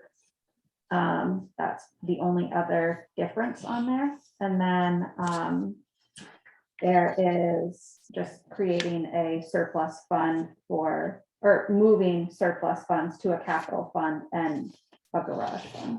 Okay, the reason I ask, there, even though I'm not gonna be able to moderate, there was something in the list of my duties was I was supposed to check in with the select board in advance of town meeting. And so, but I have no expertise on, it was sort of like review the articles, and their orders. I was like, I don't know what articles mean, but Yeah, I can show you this one, essentially. I looked up on the Vermont League of Cities and Towns, their model one, but there was something about ranking the articles, and I couldn't find anything about there being some kind of required order. Okay, well, I think that. But yeah, and did Paul Gillies, do you give them to the town attorney for any kind of once over? I didn't last year. Yeah. I don't know if I'm supposed to or not. I never but have. I didn't. Okay, here, it's coming right at you guys. I'm about to share my screen so you can see it. Oh, there's Davis. Okay, there you go. Did he approve them? He said 100%. Thumbs up. Yeah.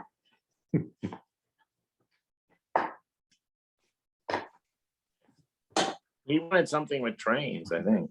Yeah, he did. He said choo choo. I said, I know you're right. So He said, no, this looks like a train wreck to me. Yeah, exactly. Yeah, I guess. You double and triple checked all the numbers and all that stuff. I did, but I also did leave in the appropriations here. I did leave in that one, even though they didn't give a report, because you said last year somebody stood up and discussed it. Yeah. So if they don't, I guess we can vote at Right. town meeting to take it out, but I thought I better just leave it in Yeah. budget wise. Yeah, I don't remember that, but we must have thought it was important to leave it in. Mariah, Yes, John. where would we deal with the surplus? It's down here. It's Okay. number 11. Yeah, okay. Hmm. And then where potentially would some of the things like ATV usage of town roads or legal trails, if we wanted to have discussions about those would all be other business? I believe Yes, so, you'll because find it. you weren't voting on it. But Right. I guess we could, under the selectmen's report or something like that, we could do it there if need be, Yeah. but otherwise it'd be other business. And I did just say that our pre-town meeting would be Tuesday, May 10th. That work for you? Tuesday night, I assume. Yeah. Yeah. It is. Yeah. Now, are we gonna have it in person? Or are we gonna Zoom it? Or- We can do both. Yeah. By law, does it have to be within a certain window, Mariah? Yeah, you're right. It has to be within 10 days. So that is one day off. So should we move that to, Oh, right. Saturday. should we move it to that Thursday, the 12th? As far as I know, it's okay with me. Or do you want to do it like the Tuesday before and have it be, where would it be? Like the 17th, and that would be the Tuesday before the town meeting. Yeah, sure. Okay. You're so easy, Karen. Okay, we'll move it to the 17th. And that's an evening meeting? Yeah, it would be typically, 6 o'clock. Yeah, Pre-COVID, we always just met in the school. I know, I remember. 25 people would show up yeah. and we talk about things and we get done. That'd be great. Yeah. Let's do that. You guys, this is Brenda. Which building are you planning on having the meeting in? I got the contract from the fairgrounds and it was just the polling arena again. I thought about it the other day, just a consideration, if it's real rainy, I don't know how loud that roof is compared to the other big building. Probably similar. That's what, yeah. it's It metal. may well be, Yeah. but just to keep that in mind. They have to yell.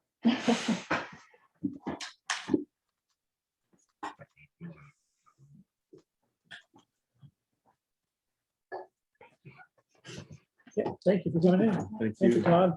Hey. We'll probably be back. All right, I hope so. Yeah, yeah, thank you. If you guys don't need me then. I don't think, You've yeah. done your job. Yeah, I just wanted to make sure I was discharging. You know what, Liz, that's good job. But like I said, I have no expertise. No, I mean, you've gone above and beyond, I think. Yeah, but yeah, I don't know what the practice has been in years past. You and Matt. we can vote. My keys. I don't, did Gord ever come in and do that? No, you couldn't have. Yeah. And Euclid didn't either. No. He's the standard. Yeah, exactly. Yeah, all right, good. Okay.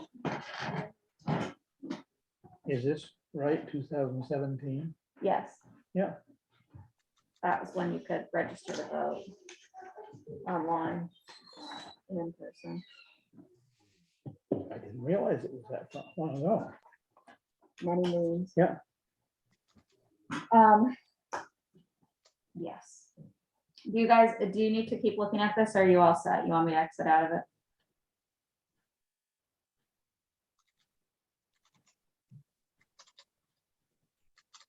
You got the fire number, right? That was a blank earlier. Yep. 45-5.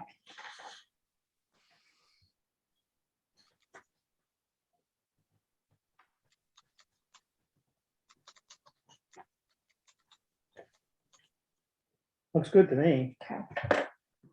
Did we move to approve it, the draft? I make a motion, we approve the draft as long as Mariah is sure all the numbers are right. Okay, thank you. I second that. I'll double check them. All right, all in favor of approving the draft town meeting warning, please say aye. All right, All right. Got it. Did you guys get the my select board report? Yes. Yeah. yes, Was Did a good was it job. okay? It was more than okay. excellent. Um, I thought I- it was Another change- literary accomplishment. I know, kind of a rush job. But I haven't heard from Anissa, so I don't know what, they're meeting tomorrow, right? The auditors. Tomorrow's the 24th, maybe. Or- Maybe. I will pull up this stuff next. Did they get photos of us? Emily doesn't have any good photos of the three of us. Yeah, Just- Betsy Yeah, Betsy said they got one from the Valley News there. that was gonna work. Yeah,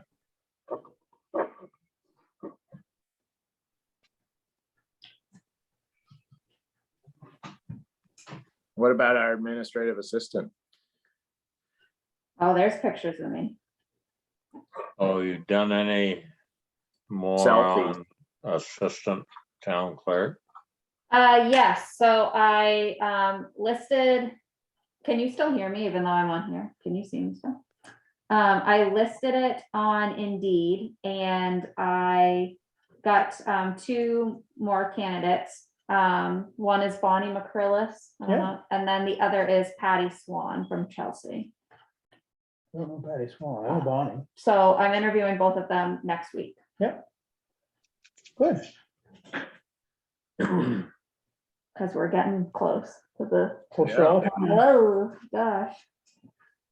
I'm gonna pull up the transfer station price sheet thing for us. That's next.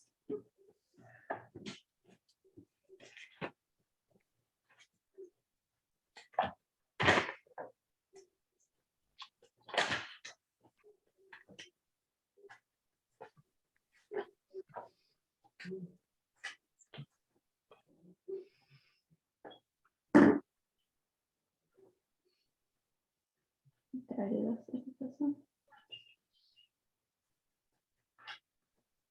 Okay. I'm gonna try to screen share. It's not gonna work. Okay, hold on. I'm on my other desktop.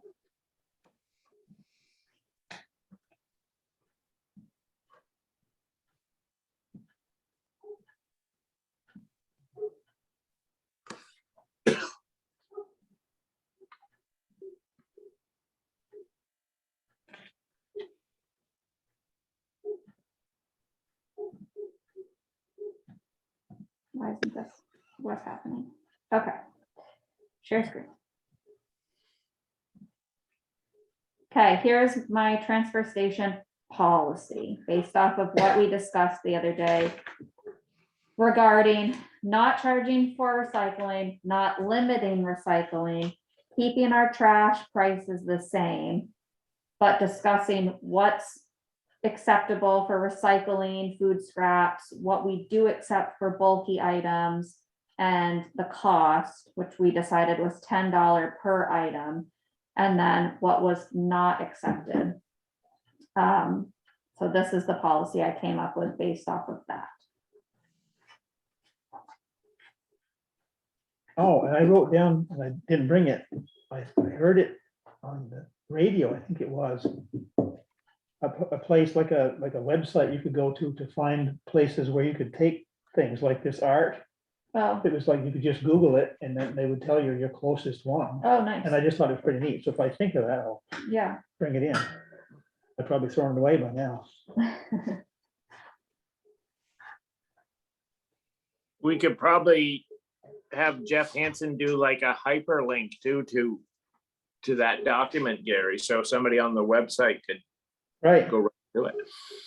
I just thought that was pretty neat. Mariah, where tires, Ooh, I might not have included them in this policy, but I did include them in the price list that I also made, which is this one here. And again, this price list goes over tires is down here at the bottom, $2 each, appliances, what type of appliances we approve, like we accept. For recycling, what's acceptable for recycling, what's not acceptable for recycling. You know, bulky items that we take $10 each, mattresses, box springs, banned items that we don't take and accept. are we being universal on tires at $2? Because I know at least Bert would have this mysterious sliding scale.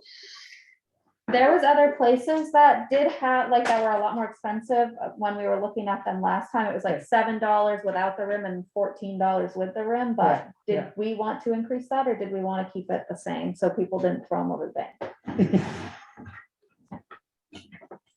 Should we say no rims, or does that, I don't know. we don't really I don't know if we did. I think we were gonna look into that, but we probably didn't. I think maybe we should have a larger, an increased fee for a larger tire, but we could have, Like $2 each, okay, I'll say like tires. like car tires, $2 each, and truck or tractor, you know, whatever, 5 or 10. Yeah, probably 10 or something. Because like some places I think charge like $40 or something like that for a tractor. Right. tire. now it's gonna go on to the next page. Uh-oh, gotta cut something out. I know, I hate it. Truck, There tractor, goes a tire, sack truck right now. $10 each. Oh, I guess. Sure, love it.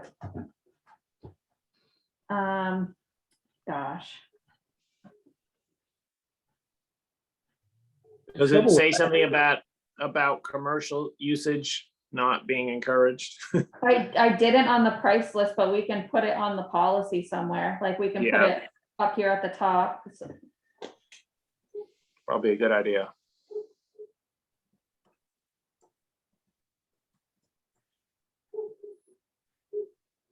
Right. Commercial use not encouraged. That's Yeah, a we good could one. say like, the transfer station is for residential use. Commercial use, right, not encouraged, something like that. And then if it becomes a big problem, I guess we could go talk to that commercial entity. And then we wanted to say tires down here.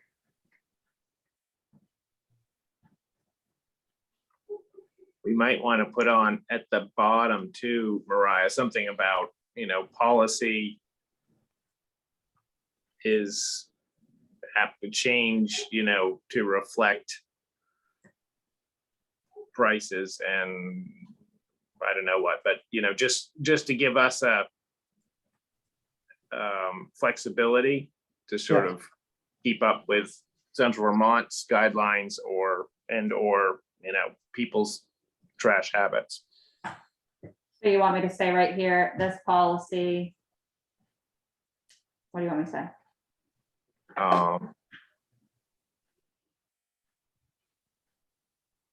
Is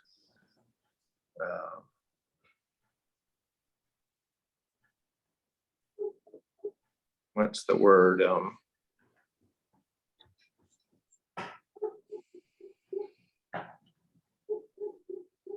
We need something about. I mean,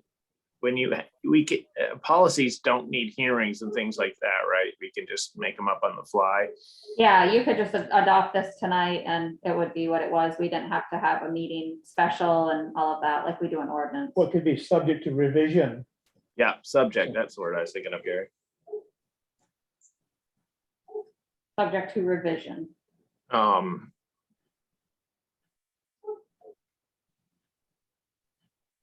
Pending, Central Vermont Solid Waste Management District guidelines and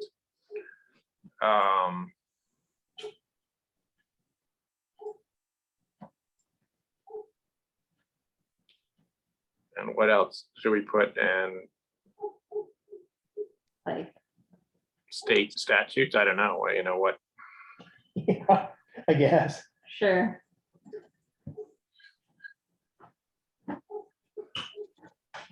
Yeah, I don't know if we even have to go that far, but it makes it sound official. Right. Okay.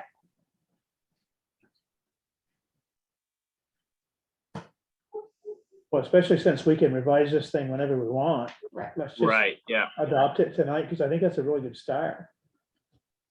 Well, I make a motion, we adopt it tonight.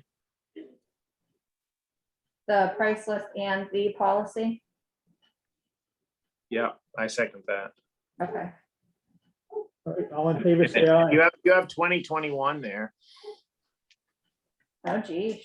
Oh, Because I drafted it in 2021, so long Yeah. ago. You were a lot younger.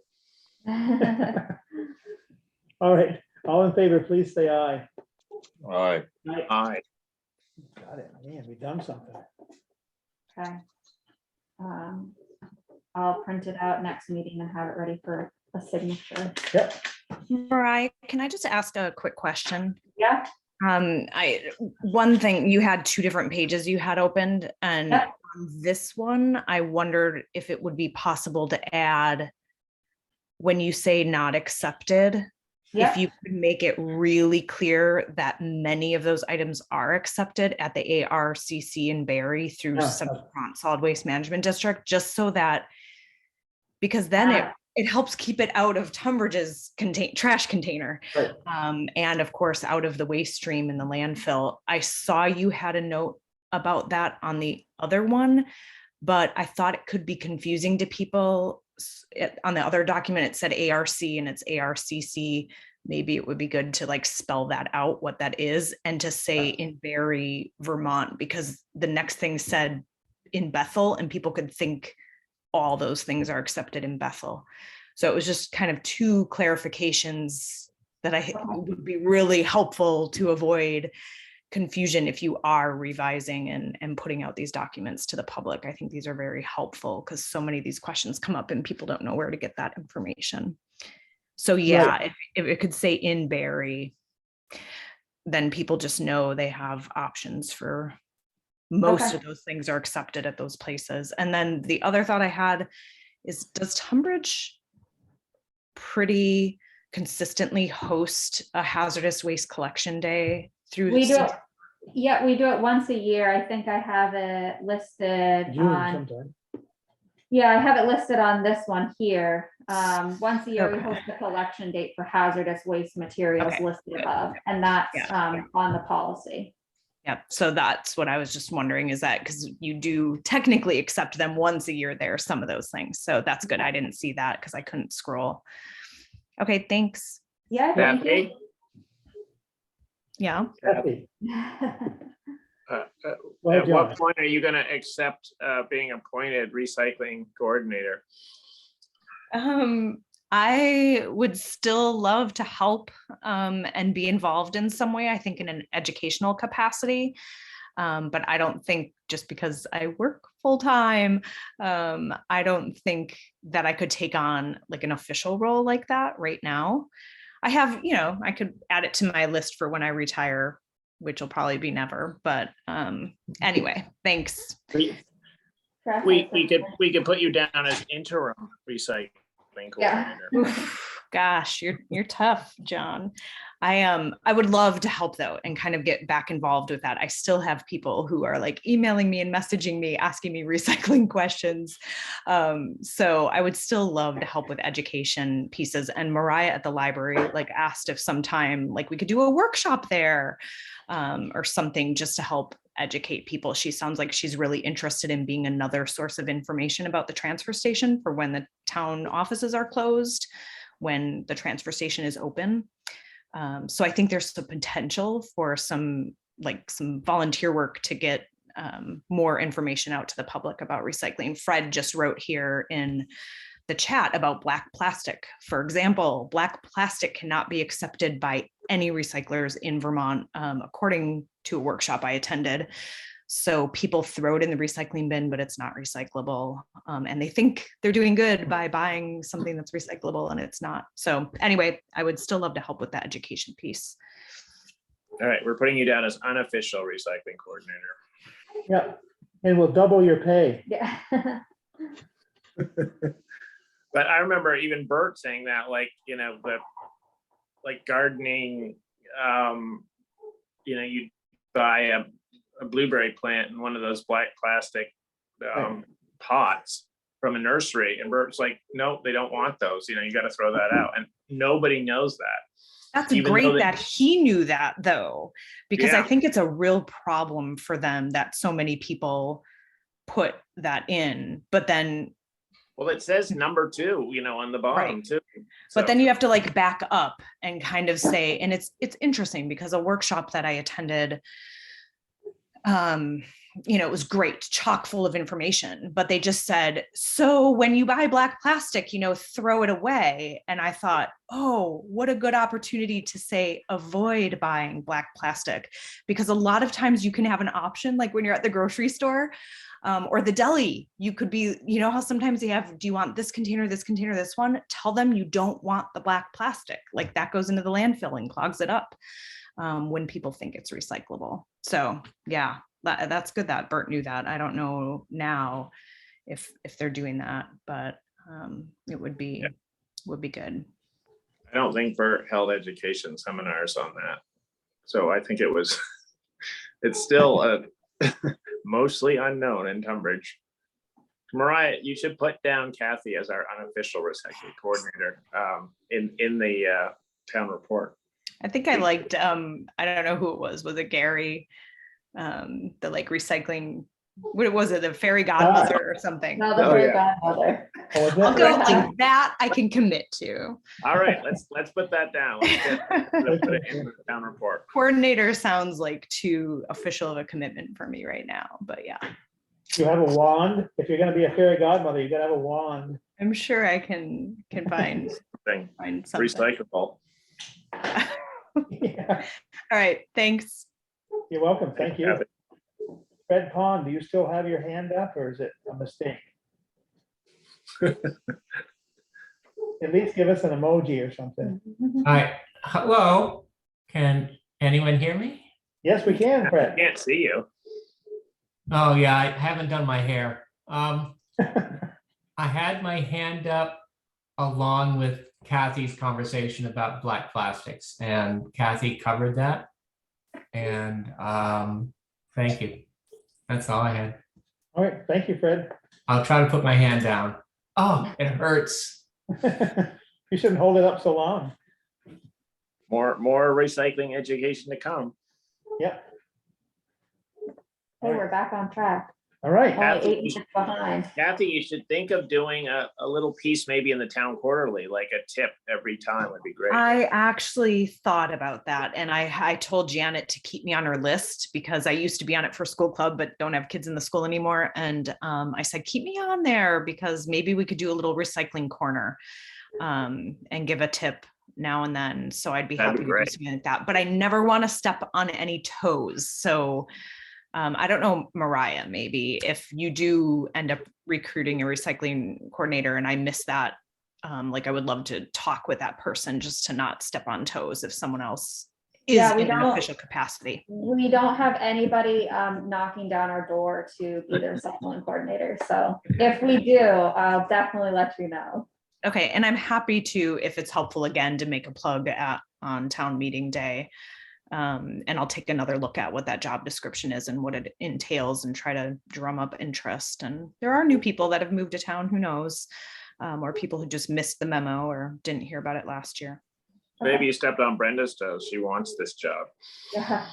I would never have, that would be crossed wands. All right, since we have Brenda on the screen, let's go on with the Town Forest Committee. Brenda. Yeah, I didn't request to be on. Oh, well, you're on. Well, you said you were going to reach out to Brenda. Okay, Brenda, sorry. Remember, Yeah, do you remember this? no, Gary said assume- last meeting, he was gonna reach out to you and have you come on to talk about the pavilion and the little sketch for it and all of oh, that. you know, I didn't even write that down. Well, here she is. I Impromptu. kind of guessed that Gary had volunteered me. So You wanna you give all it a- know that we've been doing a harvest on the Drew lot. And it had to come to a halt due to the road condition. So Jimmy, being a halt, it means that he can't go back up in the forest now until next winter. He's not completed with his harvest. He's got a good portion of the lower part done, but not the upper part. And he's cleaning up the landing and probably will be moving his equipment out when he can, once the roads are settled. We also roughly got an estimate for some logs that you've seen parked over at the garage lot. They're white pine, mostly white pine. We've got some requests out for our pavilion for interest. Hope to have the logs milled right there sooner than later, so we can preserve them. And then once we get an idea of doing this pavilion, we've got a sketch. We're trying to leave it a little open so that any of these builders can add anything or subtract anything and use their best judgment. They're probably a little wiser on these things than us. It's a simple building, by the way. It's got some space on it. What we're hoping to have like a fire pit. And then maybe someday we'll encourage Rudy to do a water class with some kids and get a well in up the hill with some gravity fed water down to it. Right, Rudy? Volunteer thing. So anyways, it's moving along. I think kind of excited where we've got the location. The Forest Committee has gone up and looked at the location. We're just a heads up, we're probably like many gonna ask for some ARPA funding. We've got a fair amount of money that came in off the harvest for our share, but it's, you know, maybe roughly $20,000 so far. But in truth, you know, for doing culverts and anything else, we probably will not harvest again for close to 20 years. So that 20,000, when you stretch it out over 20 years, has to be cared for carefully. So Mariah had mentioned that outdoor classrooms have been falling under the ARPA funding also because it gets people scattered out and outdoors. So we'll probably be coming to you to see if we can get a good little chunk of money for this pavilion, get it up. I think that's Brenda- pretty much, is that what you wanted, Gary? Just an overview of where we're at? Yep. Oh, Dave Paganelli, our county forester, is very pleased with Jimmy's work up there. And I live on the road, So I can tell you when those days that were bitter cold and 10 below zero, by the time I came, I get up very early and go down in the dark. He was already up in the woods.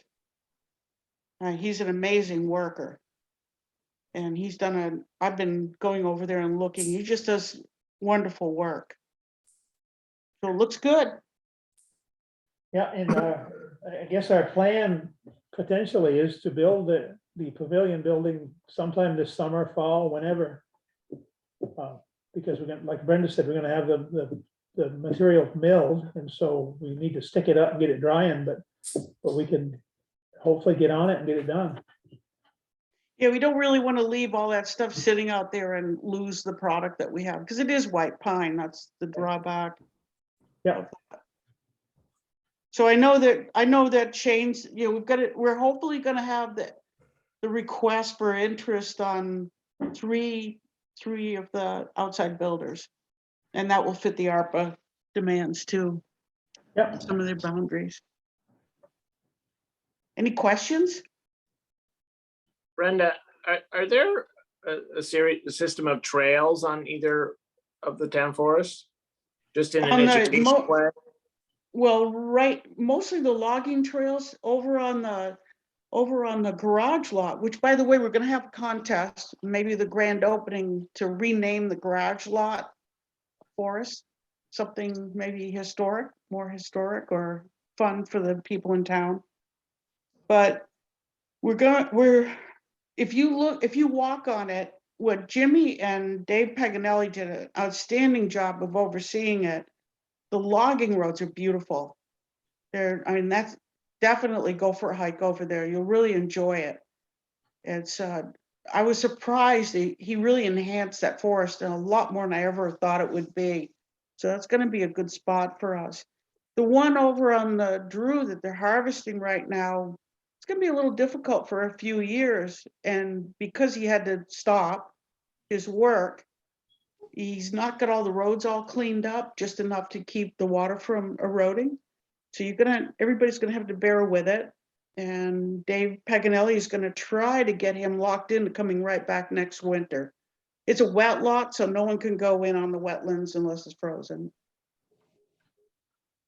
Then everything will get cleaned up, the roads a little tidied, and people do more as far as trails off the logging trails.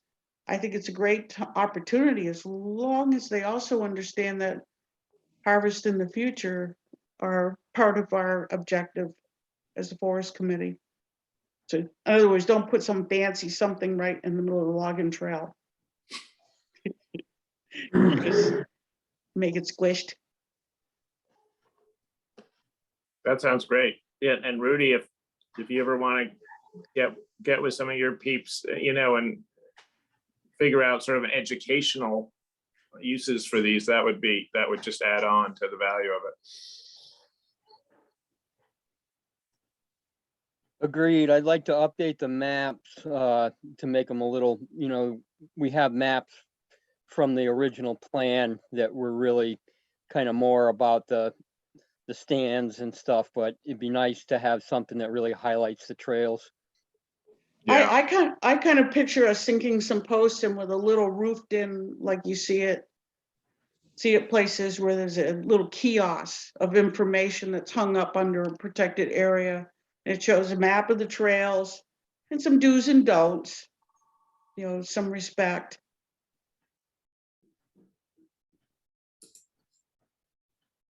All right, thank you very much. Good update, Brenda. You're welcome. I love the tree reports. There's so much. Oh, I got one other thing that this is off that subject, and I talked a little bit with Mariah today. I have been in contact with Two Rivers about the mud season, and they were a little slow to realize that for some of us this is like the 100-year flood. This is like the 100-year mud event. It really hit our town hard, and I think the article in the paper today rattled them. So Kevin Geiger CC'd a lot of people around the state and us to keep track of all our costs. He doesn't know if there's anything that's going to crop up. But I think they're gonna find that there's a few towns in our same area that are in the same boat that we're in. You know, they're talking about what did he say? Did he say 60 loads on Bignell? Yeah, Did I hear that right? yep, Well, he just wrote me, and I'm gonna send it on to you, Mariah, but he said definitely keep track of all the expenses over time. Yeah, I got that email. Yeah, Yeah. I figured you probably do.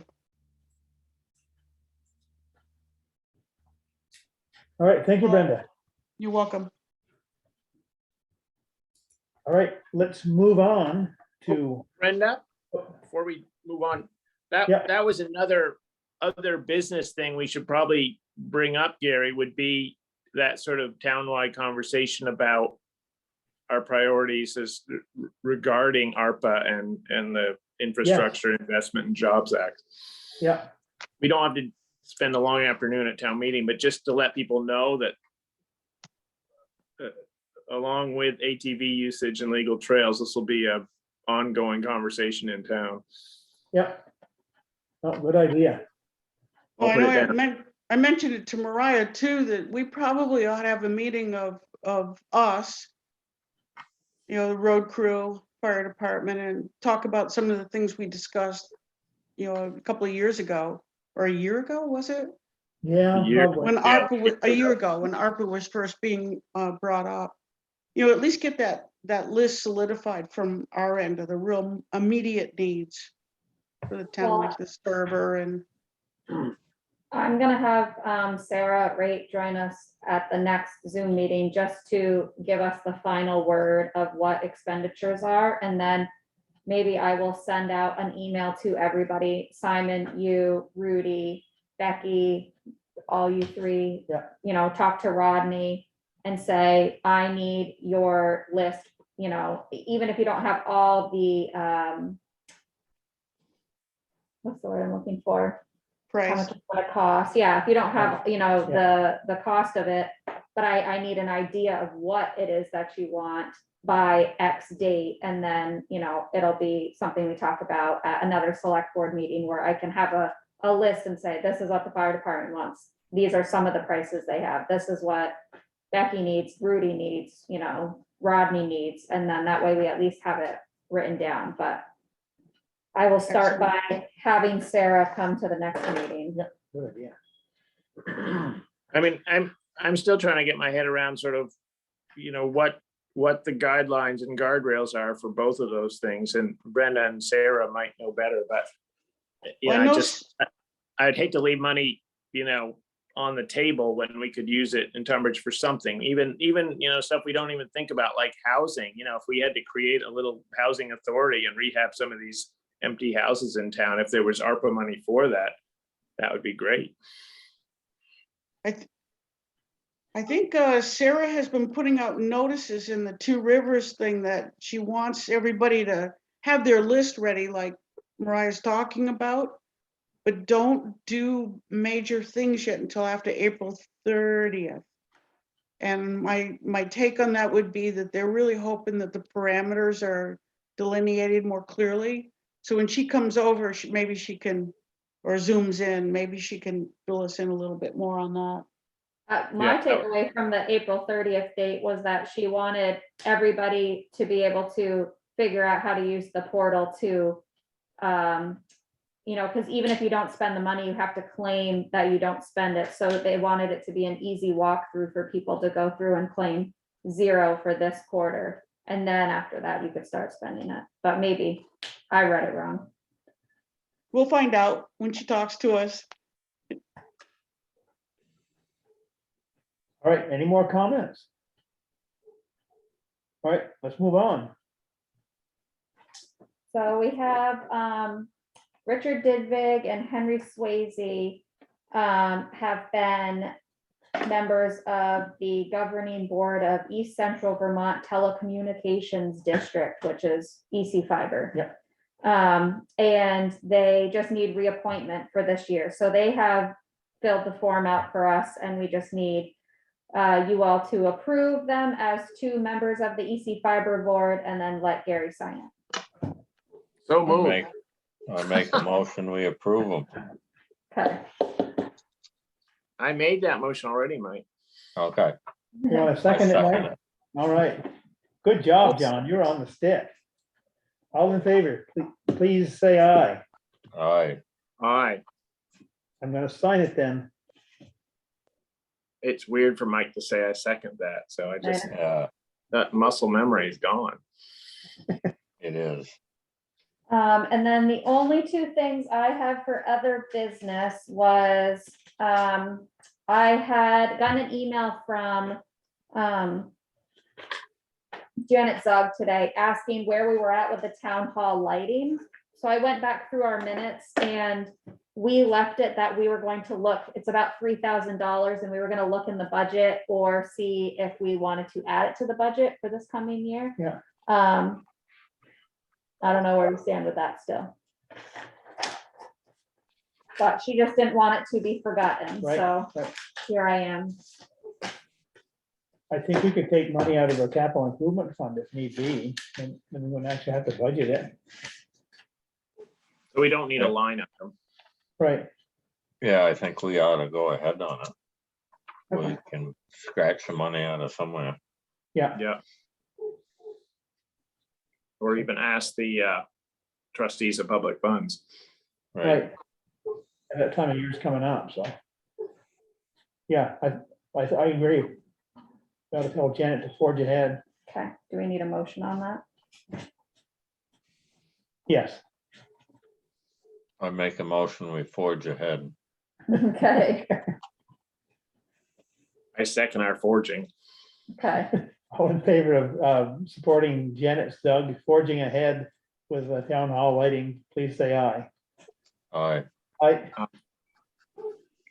And then my last thing is we got our contract for the town meeting from the fair. Because we have our own insurance, it costs us $0. This says draft, but if you approve it, I might just have Gary sign it tonight and then I'll send it back even though it says draft on it. And then it'll be done. And now the fair is requiring any activity that's on the fairgrounds have a contract. Correct. In the past, we didn't have to do that. Yeah, last year I just called Alan up and I said, I'm gonna be in the pavilion and, or the pulling arena, and he said that was fine. But yes, the new office manager is doing contracts. Yeah. Which is probably a good idea. Yeah.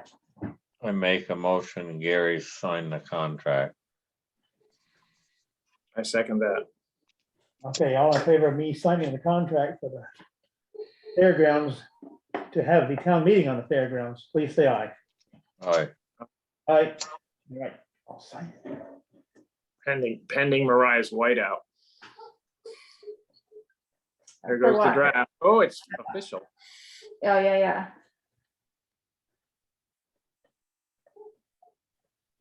Okay, that's all I had. That's just our insurance. Okay, yeah. There we go. There's that. Yeah, let's see. If I don't see any problems with the warrants, do you want me to just sign them? I make a motion that Gary sign the warrants if he doesn't see any problems. Second that. All right, all in favor, please say aye. Aye. What minutes do I have to do, Mariah? The only ones that you have are the ones from last meeting. Okay, I'll try to do those. Okay, Keeping them caught right up. I know, yes. So all these will need a signature too. They're all been read by John, so. Okay.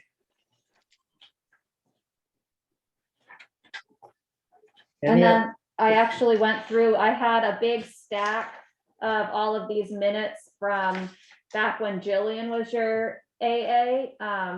And there's in the vault, there's a book that all of the minutes have been recorded in. And so I went through and finally caught those all up. It was probably like 2 years worth of minutes, but they're all in the vault now, good to go. So once Gary signs these, I'll put those in there and then we'll be so official. All right, good job. Thank you.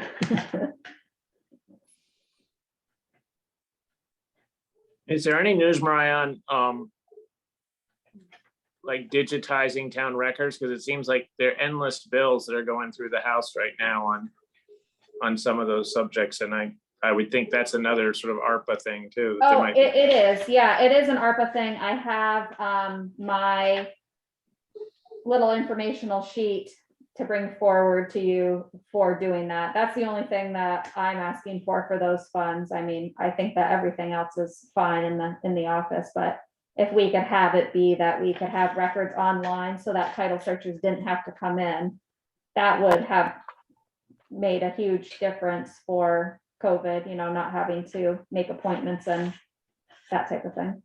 Yeah. Oh, speaking of which, how do I get a deed for our farm here? Do I have to come in or do I email you? No, or- I can, yeah, just email me, if it's in your parents' name or, Yeah, and then I can just copy it and send it to you. okay, great.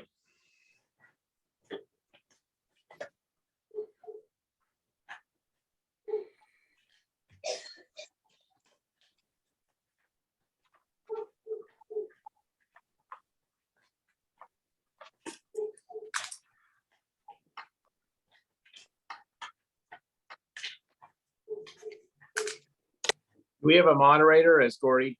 No, he might be annoyed. I asked him and he said he hadn't thought about it. He would think about it and let me know. That was like a week and a half ago. But I also heard that Izzy Provancha, who's on, like, I think he's on the planning commission Yeah, maybe, yeah. and the historical society and all of that. His wife had said he might be interested in doing it and he would be good at that too. So I'll nudge Gord again and see if he is going to or not. And if he doesn't, then I'll reach out to Izzy. All right. Great. What's this for? Now, who amongst us is up for reelection? Trustee Thomas's timesheet. Gary? Areas. Yeah, Did you decide? Are you rerunning? I don't know. Probably will. Thank you. Please do. My gosh.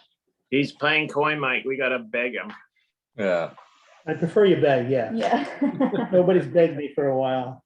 I was also thinking if we were going to, if we did get approval to switch to appointed clerk and treasurer, I was going to reach out to the other town clerks and treasurers that are appointed and see what they have for like a memorandum of understanding with their select board and stuff. Not that I am concerned about the three of you, but if it's changes and it's three other people who are like, you need to be in here these set hours and all of that, that's Well, not unless, for me, so. unless Right. statutes change, the town clerks in charge of the town clerk. I mean. Right, but only if I'm elected, not if I'm appointed.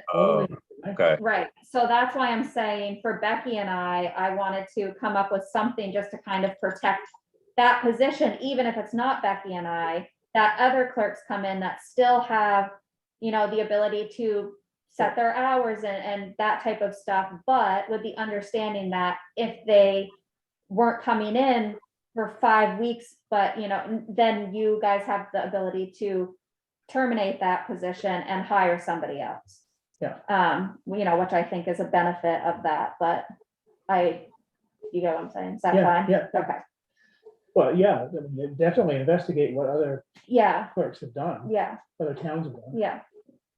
And let us know what powers of town clerk and treasurer go away like that if you're appointed instead of elected. Pretty Yeah. much everything. It now just becomes a position that is hired by the town, no different than a town crew, like Rodney, where you would be able to have, tell him your expectations for him and what needs to get done, or you would have like a yearly review, things like that, with the position currently, you can suggest things to me, but I don't have to listen to them. But we need a pretty specific job description then. Yes, yeah. Yeah. I was almost thinking I would keep it, like, if I could find the job description that they have for an elected clerk, Right. and then just add into it saying like, as an appointed clerk, the select board has the authority to, to terminate or to hire based on Performance. qualifications and performance, but not these things that the elected clerks, get to do. Yeah. And I don't know how municipal, hirings and firings work, but I would think there'd be some sort of requirements on both of those, like you need if the people in town just didn't like the town clerk, the select board just can't fire that person, I would think. You'd need some sort of. Not if they're elected. Even if they're hired, I would think, like we can't just. If they were hired, we could fire them. Isn't Vermont a no fault? It's, state or whatever? Vermont, is a no fault, so you just get to say, I didn't like your purple vest today, you're fired. Yeah. So we could fire Rodney tonight if we wanted to? I think so, yeah. Wow. Who's wearing a purple vest? Yeah. Not me. Gary's not fired, his vest That's isn't right. purple. We can't fire Gary. Yeah, I think that's really important that we do it, because I hadn't even thought about that aspect of it. Well, so it had crossed my mind, and then I was like, Gary, John, and Mike, they're easy-going, like, it'll be no big but deal. what about And then I some said, but what if we get somebody who's not? And Right. then, yikes. But Yeah, it's also, always- it didn't, you're gonna be an employee then. Right. So we need to have a very specific description of your job. On the other hand, just in case you get done and we have to hire someone else. Exactly, yeah. Because we can't just assume that person will do everything that's brought over their desk. Right. Yeah. And we might even want to add, since, it's such a increasingly sort of skill and experience position that, like you see in ads where you have to have a certain amount of experience at X, Y, and Z. Right.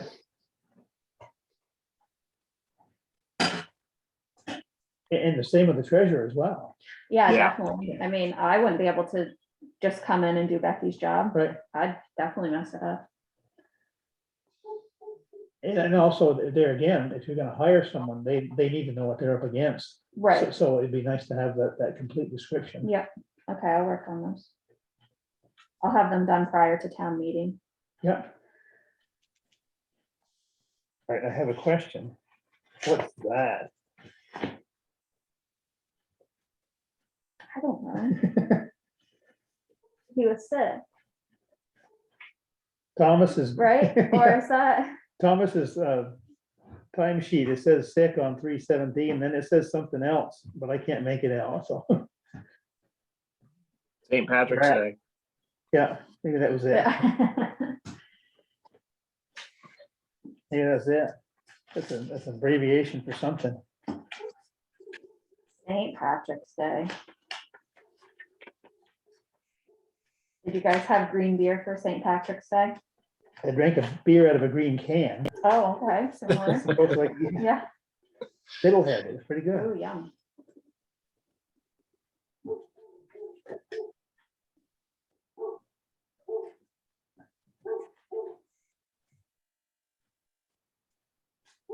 Anything else? Are we all set? Do we have to make a motion to approve the minutes? What, the former ones? Yeah, the ones that you okayed. I don't think we technically approved them. I make a motion, we approve the minutes. I second that. Okay. Are you gonna later on just write down which minutes they were? I mean, from what meetings? For my notes. Yeah, Yeah, just make it official, Yeah. because there's a pile of them here. yeah. All right, since they've been thoroughly gone over by John, I trust that they're correct. So all in favor of approving the minutes, this pile here, please say aye. Aye. Aye. Mariah, you made the changes I suggested? Yeah. Okay. I mean, they were small, but Yeah, no, it worked out really well the way that you did it, because which I didn't realize until I was doing it, in Microsoft Word, there's a feature where you can search. So I searched like exactly what you said, and it popped immediately up, and I just made the change and said save and print. And so it what I thought it was gonna be like a headache having to read through all of these, and it took me 4 minutes to fix them all, so, Oh. yeah. That's neat. So if you could do that for the next ones too, that'd be great. Smart computer you have. Thank you, you bought it for me. Wendy Palfy was telling me about, I forget what it's called now, but if, like, I could do it, I could talk into the Yeah, computer. dictate, that's what I've done for some of the minutes in here. And then that- you use this other thing that edits it somehow, so it makes it sound smart. Yeah. I I know, need to- I did the editing feature and it was like 8 out of 10, and I said, perfect, I'm not into that. How do you turn off autocorrect? Because on my iPad, I hate writing with that because it just drives me crazy at times with certain. Yeah, the iPad's the worst, like Apple's autocorrect features are annoying. Like you write an abbreviation like telephone, you put TEL period and it thinks it's a period. So the next letter, it always wants to, capitalize. Yeah, I don't know, I have to look into it. If you go into your settings of your iPad, you Yeah. should be able to pull down and just Google search, or not Google search, but like there should be a search bar and you can do auto correction. Oh, And then okay. it'll give you choices of what you can and can't auto correct on.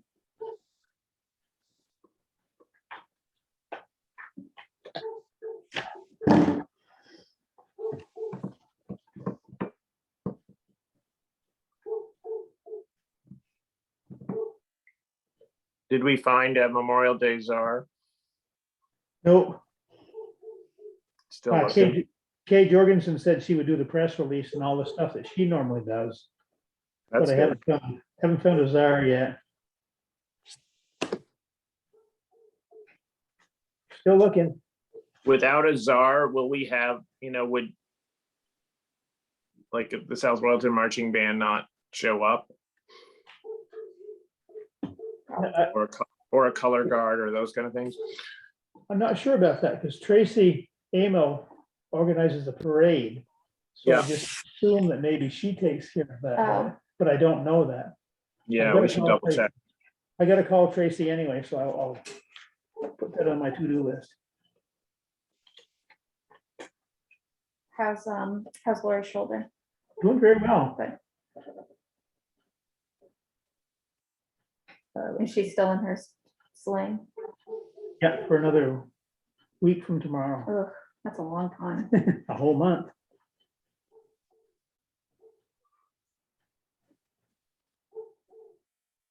Are you still in your boot, Mike? No.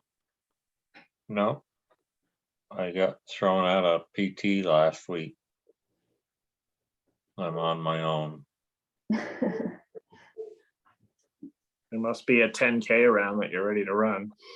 That's it. I'm looking for one. Hopefully on a dirt road. We should do that. Did you get my email, John, to call the woman from the Berry Planning or town manager or somebody to discuss a bike ride similar to the Ranger? I did that today. I Oh, didn't know. okay. You said call the town manager. It was confusing because the guy, Rob Leclerc, Mike, I asked him who the town manager was and he said this guy, Carl. And so I called for Carl and they were like, who's calling? Who's asking? And then it turned out it was his assistant, Elaine, who was the one looking into Oh, okay. the gravel something bike ride, but it's gonna go from, I think, Barrytown to Williamstown to Washington and back. But they were pretty interested in, doing some due diligence, so that was good on them to look into it. Yeah, she asked me about it and I said, you know what? I would love to give you some information, but I've never done one before either, so I have nothing to add to this. Yeah, I mean, I felt I didn't know, a ton of information, but when is our Ranger? June something. Yeah, or like That's what I the first weekend of June, I want to say. Do we have what's the contact info for who's the couple who's taking it over this year? I can look it up. Her name's Rachel. Yeah, used to be Rachel.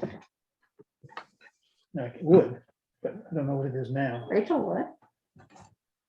That's your parents' name. It would. It's Rachel, I'll Cullen, look at, Rachel Cullen. that's it. We should maybe forward that information to the Barrytown people, just because Rachel was so nice. I'm sure she would volunteer stuff as far as Yeah. just what to look out for. And their numbers were about 300 here. For the Ranger, I think so. Yeah.